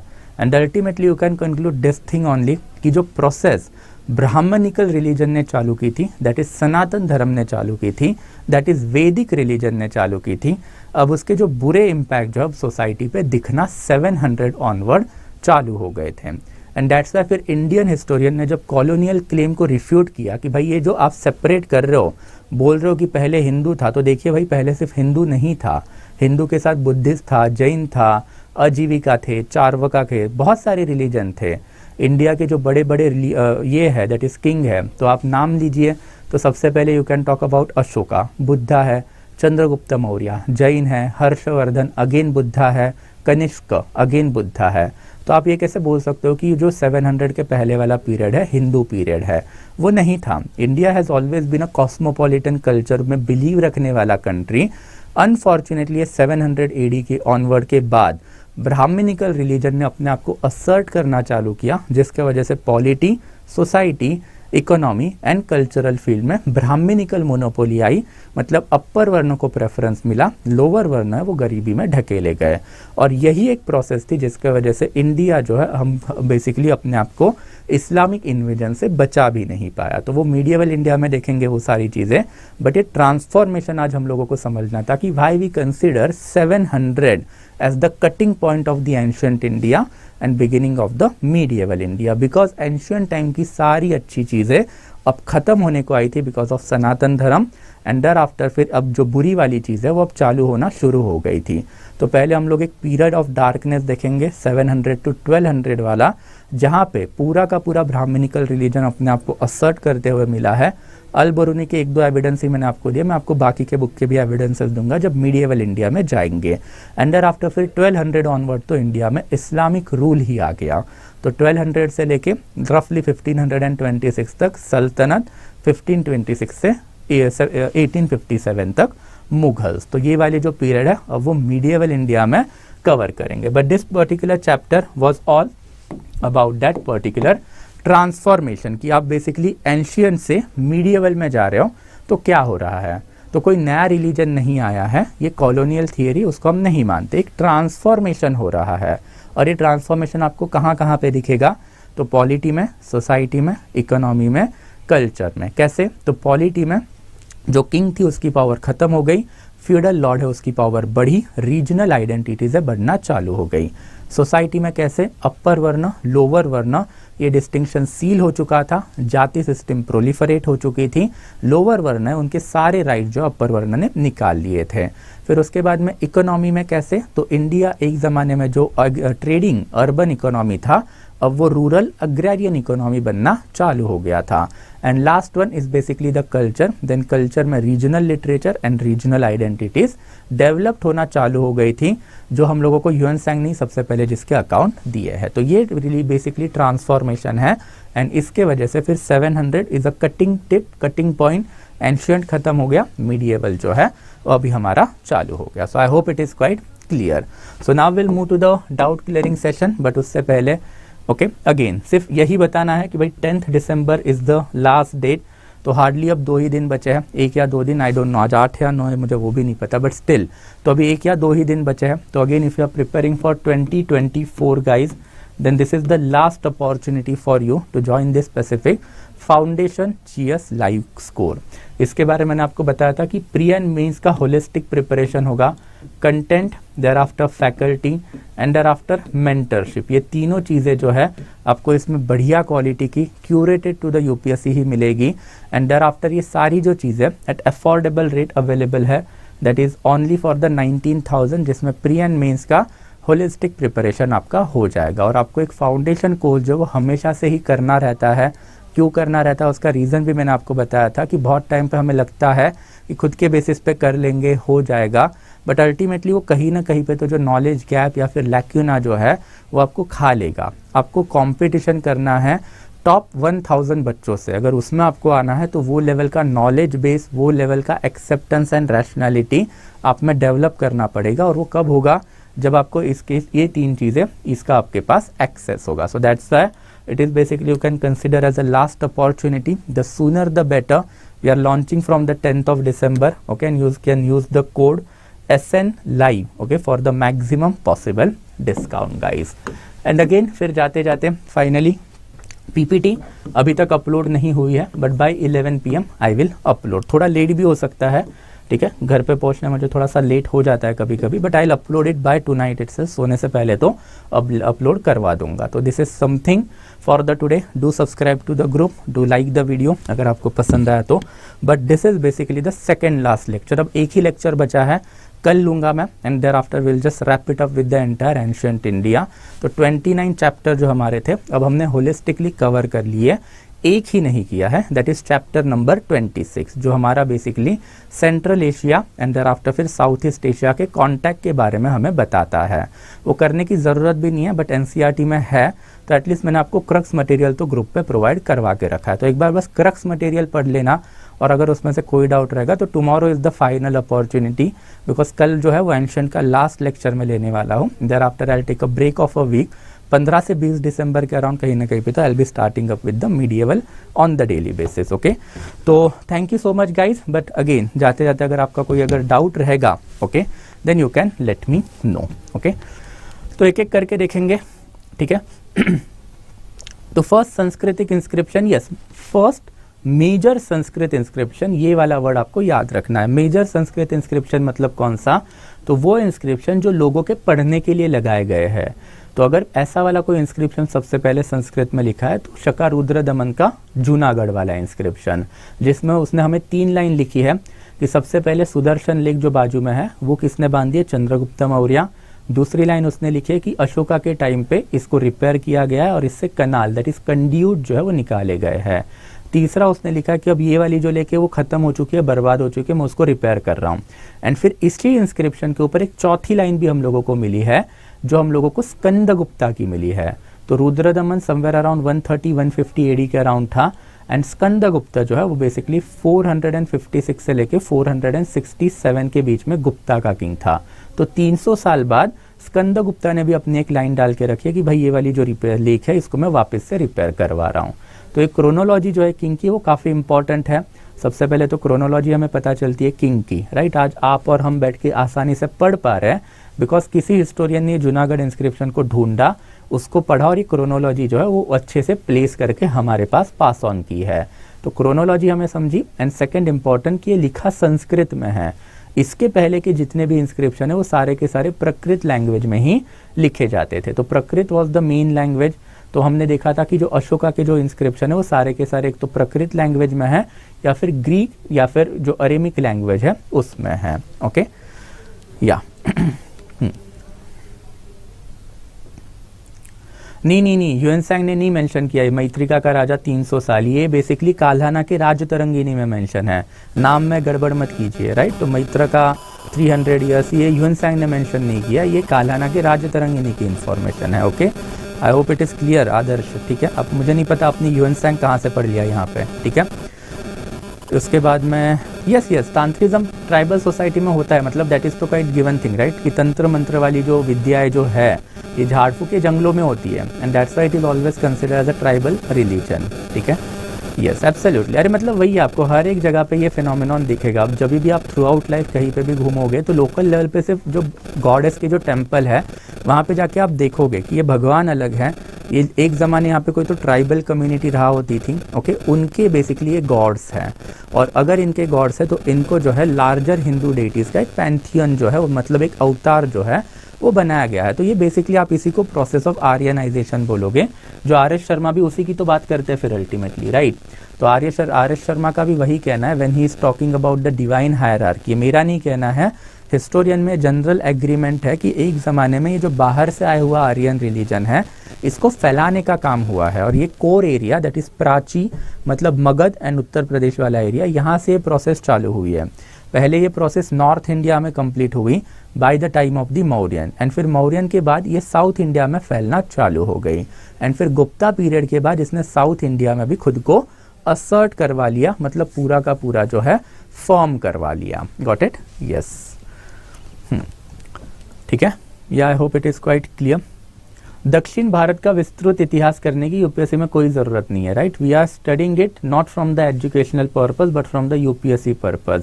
Selection is important, right. Selection important के लिए आर.एस. शर्मा इंपॉर्टेंट है, इसको बढ़िया तरीके से पढ़ना है एंड देयर आफ्टर फिर आप as a extra curricular activity फिर वो सारी चीज़ें बाद में पढ़ सकते हो। As far as dynasties are concern, मैंने कुछ डायनेस्टीज प्रीवियस लेक्चर में कवर की है। जो बची हुई डायनेस्टीज जो है वो हम लोग मीडिएवल इंडिया के अर्ली पार्ट में करेंगे। जैसे सबसे बड़ी डायनेस्टी जो है दैट इज छोल डायनेस्टी, तो छोल के बारे में बात करेंगे, उनका उत्तरा मेरूर इंस्क्रिप्शन, फिर सभा एंड देयर आफ्टर फिर उनके जो ऊर्स ट्राइब जो असेंबली थे दैट इज लोकल लेवल के विलेज असेंबली, वो सारी की बात करेंगे हम लोग जब अर्ली मीडिएवल में जाएंगे तब, ठीक है। Okay, yes I hope it is clear, ठीक है। सो ट्राइबल सेंट्रिक तांत्रिज्म वज्रायना के अंडर जो तांत्रिज्म वो कनेक्टेड है। यस एब्सोल्युटली, तांत्रिक प्रैक्टिसेस ही ट्राइबल लोगों की है। अगर ये ट्राइबल लोग बुद्धिज्म में कन्वर्ट हो रहे हैं तो वहाँ पे भी लेके जाएंगे, जैनिज्म में कन्वर्ट हो रहे तो वहाँ पे भी लेके जाएंगे, ब्राह्मणिज्म मतलब वैदिक रिलीजन में कन्वर्ट हो रहे तो वहाँ पे भी लेके जाएंगे। दैट इज हाउ बेसिकली ये जो आर्यन रिलीजन जो है बेसिकली आर्यनाइजेशन वाला प्रोसेस है, इट वर्कड राइट। तो उन्होंने फैलाया, बट मैंने आपको एग्जाम्पल भी दिया था मॉडर्न इंडिया का, मॉडर्न वर्ल्ड का, कि अगर आप इंडिया की बात करोगे तो Christian and there after Islamic religion में आपको ऐसी प्रैक्टिसेस मिलेगी जो एक्चुअली हिंदू रिलीजन की है। हिंदू में से जो कन्वर्ट होके वहाँ पे गए उन्होंने वो प्रैक्टिस वो रिलीजन में ले गए। वैसे ही अगर आप वर्ल्ड देखोगे तो आपको वहाँ पे क्रिश्चियन एंड इस्लामिक धर्म में कोई फायर वर्शिप, कास्ट सिस्टम ऐसा नहीं मिलेगा।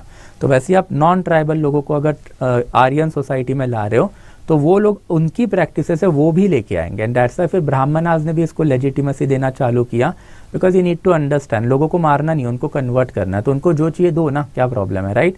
तो उनके डेटीज को हम लोगों ने हिंदू डेटीज बना दिया, उनके प्रैक्टिसेस को भी हमने हमारे धर्म गुरु में जगह, धर्म ग्रंथों में जगह देके लेजिटिमेसी दी। तो वही बेसिकली आर एस शर्मा जो हमको बता रहे हैं when he is basically talking about this particular aspect की डिवाइन हायरार्की। उसके बाद जो है तांत्रिज्म जो है कि ब्राह्मणाज ने अडॉप्ट कर लिए सारी प्रैक्टिसेस, ट्राइबल रिचुअल्स भी चलेंगे, चार्म्स भी चलेंगे, उनके सिंबल भी चलेंगे, और इसको फिर हिंदू स्क्रिप्चर में डाला गया और उसको फॉस्टर मतलब बढ़ावा भी दिया गया। ठीक है, हाँ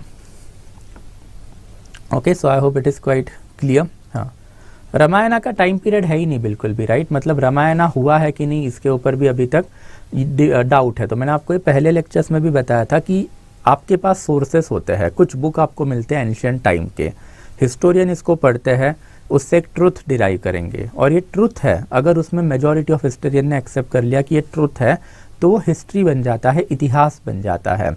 अगर हिस्टोरियन उसको एक्सेप्ट नहीं कर रहे, हिस्टोरियंस का कहना है कि भाई ये वाली चीज़ें गड़बड़ है, तो उसको आप मिथ बोलोगे, माइथोलॉजी बोलोगे, एंड फिर इन दैट कैपेसिटी हम लोग उसको सच नहीं मानते। तो रामायण एंड महाभारत जो है ऐसे बुक है जिनके कैरेक्टर, जिनकी रूलिंग डायनेस्टी, उनके एविडेंसेस हम लोगों को मिले हैं, बट बुक में जो चीज़ें लिखी गई है और जो एक्चुअल टाइम पीरियड है वो मेल नहीं खाता।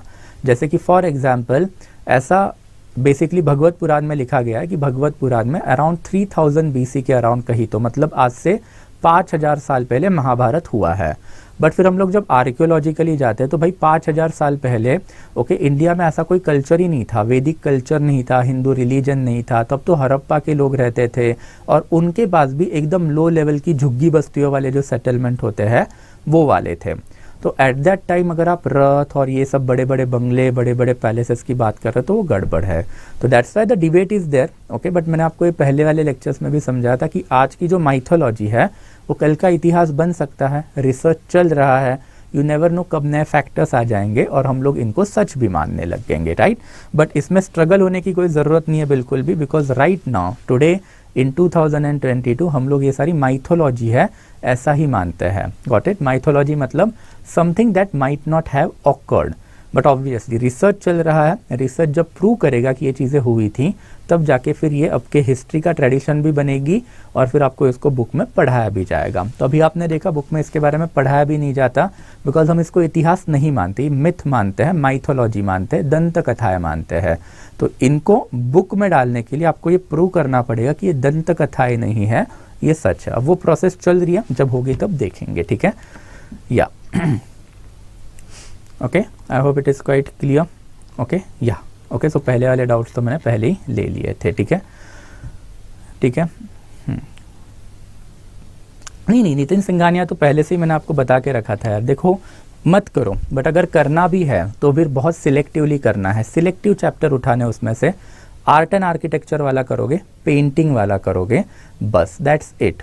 ओके, उसके अलावा फिर जो बाकी वाले चैप्टर है not relevant from the UPSC perspective, because अगर आपने देखा भी होगा तो मेजॉरिटी ऑफ द क्वेश्चन आपको art and architecture and painting से ही आ रहे। तो पूरा बुक मत पढ़िए, आई विल तो सजेस्ट कि पढ़िए भी मत बिल्कुल भी, बट अगर पढ़ना है, कभी कभी एक फियर फैक्टर होता है कि सब कर रहे तो मैं भी कर लूँगा, तो कीजिए, कोई प्रॉब्लम नहीं है, बट थोड़ा सिलेक्टिव पढ़ना है। That is only art and architecture and painting वाला चैप्टर, दैट्स इट, और कुछ नहीं। ठीक है, हाँ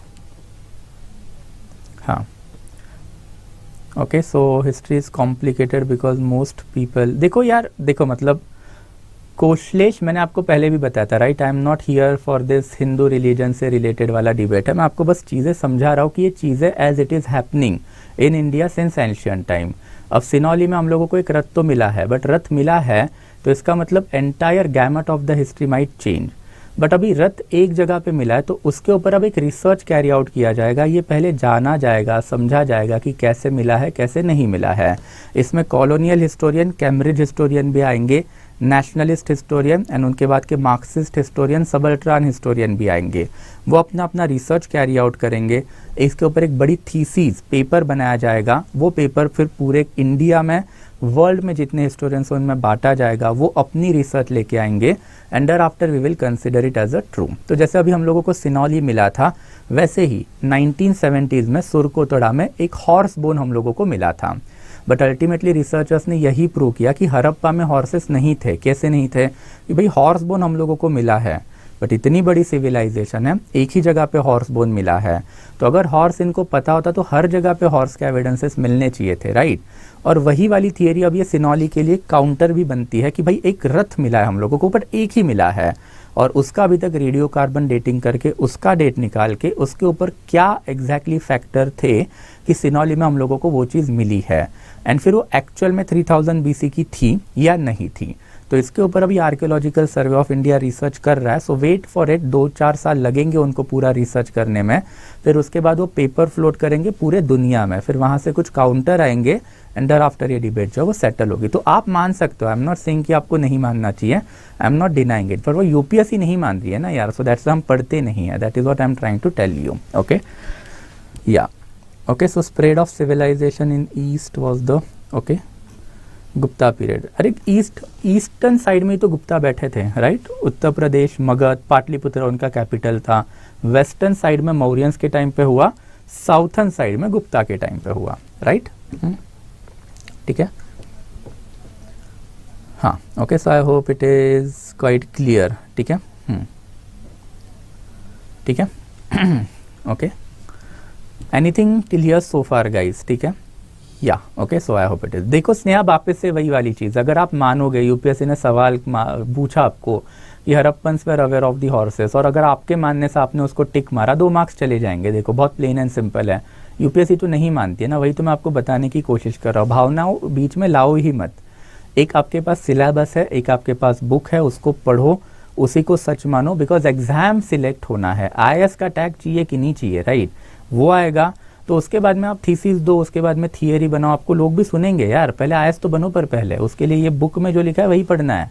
उसके बाद में अपना ज़्यादा दिमाग नहीं लगाना है, और हम लोगों को नहीं सोचना है कि भाई हो सकता है, नहीं हो सकता है। बिकॉज अगर आर.एस. शर्मा जी बोल रहे नहीं हो सकता, तो हमको वही मानना चाहिए, और मैं भी आपको वही पढ़ाने की कोशिश कर रहा हूँ। ये सिलेक्शन लाएगा, गॉट इट। फिर आपके पर्सनल बिलीफ तो रखो, I don't mind in that कि भाई मतलब रामायण एंड महाभारत नहीं हुई, मैंने आपको बोल दिया, तो इसका मतलब ये नहीं कि मैं नहीं मानता, मैं खुद भी मानता हूँ, राइट। अभी रिसेंटली मैंने मेरे टेलीग्राम ग्रुप के ऊपर एक बुक का फोटो भी डाला था रामायण से रिलेटेड। तो basically I am quite interested in that history कि भाई हुआ है नहीं हुआ है, क्यूरियस ऑल्सो, मैं पढ़ता भी रहता हूँ। तो पर्सनल बिलीफ अलग है यार, उसके ऊपर डिबेट नहीं करनी हमको यहाँ पे खड़ी रह के। हम लोगों को यूपीएससी पढ़ना है, उसके लिए एक सिलेबस है, वो पढ़ना है। तो पर्सनल बिलीफ आप अपने पास रखिए, मैं मेरे पास रखता हूँ, एंड फिर जो यूपीएससी को जो चीज़ें चाहिए उसके ऊपर आप यकीन रखना चालू कीजिए, बिकॉज वो एग्जाम में सिलेक्शन लाएगा। सिली मिस्टेक बोला जाता है आप जो बेसिकली अल्टीमेटली जो एग्जाम में करते हो कि मुझे ऐसा लगा, ये वाली जो एटीट्यूड है उसको बंद करो, क्योंकि आपके लगने की वजह से अल्टीमेटली फिर प्रीलिम्स में सिली मिस्टेक होने वाली है, फिर वो बहुत डिजास्टर्स सिचुएशन हो जाती है। 1 प्रीलिम फेल, 2 प्रीलिम फेल मत पीजिए उसमें, ओके, उसमें मत पढ़ना बिल्कुल भी, ओके प्लीज। ठीक है, ठीक है, चलो guys, okay, so I hope everything is clear. How to revise entire ancient history properly. अब वीडियोस बना के दिए मैंने आपको क्रक्स भी प्रोवाइड किया, पीपीटी भी प्रोवाइड की, तो अभी आपके पास क्रिस्प पॉसिबल कंटेंट है, आपके पास वीडियो भी है जहाँ पे आपको मैंने थियरीज एंड प्रोसेसेस समझाई है। तो अभी इसी को वीडियो को चाहिए तो एक बार वापस देख लो, या फिर जो मैंने आपको जो नोट्स प्रोवाइड किए हैं उसको मल्टीपल टाइम रिवीजन करोगे। और ये होने के बाद मैंने जो एंशियंट इंडिया थ्रू PYQs का वीडियो पहले भी ग्रुप पे अपलोड करवाया था, एक बार वो वापस से देख लेना है, because PYQs are always the base as far as prelims is concern. तो PYQs जो बढ़िया तरीके से करके रखने होते हैं, और वो एक बार मेरा वीडियो देख लेना, वो it will help you, okay या ठीक है। Social harmony not over here, ठीक है, it is basically for the society, वो बहुत बड़ा टॉपिक है, ओके। तो आई hope everything is clear guys, और कोई डाउट नहीं होगा, ठीक है। तो आई होप और कोई डाउट नहीं है, तो will stop the lecture now, ठीक है। Will meet again tomorrow will be the last lecture, and फिर इसको फिर ultimately will just wrap up the entire ancient India by tomorrow. Again जाते जाते वही है, SN Live is the code, और इस पर्टिकुलर कोर्स के ऊपर थोड़ा सा देख लेना, and ultimately this is the group that is CSE with Sainil Nagre, whereby you will be getting the PPT as well as the crux material which I am basically providing it to you. चलो, so thank you so much guys, I will be stopping the lecture. Kheda Satyagraha जब modern में जाएंगे तब देखेंगे, okay. So चलो guys, okay, so thank you so much, will meet again then tomorrow 7 o'clock again, okay, and will finish it up the entire ancient India tomorrow. चलो, thank you so much guys, thank you for watching, I will be stopping.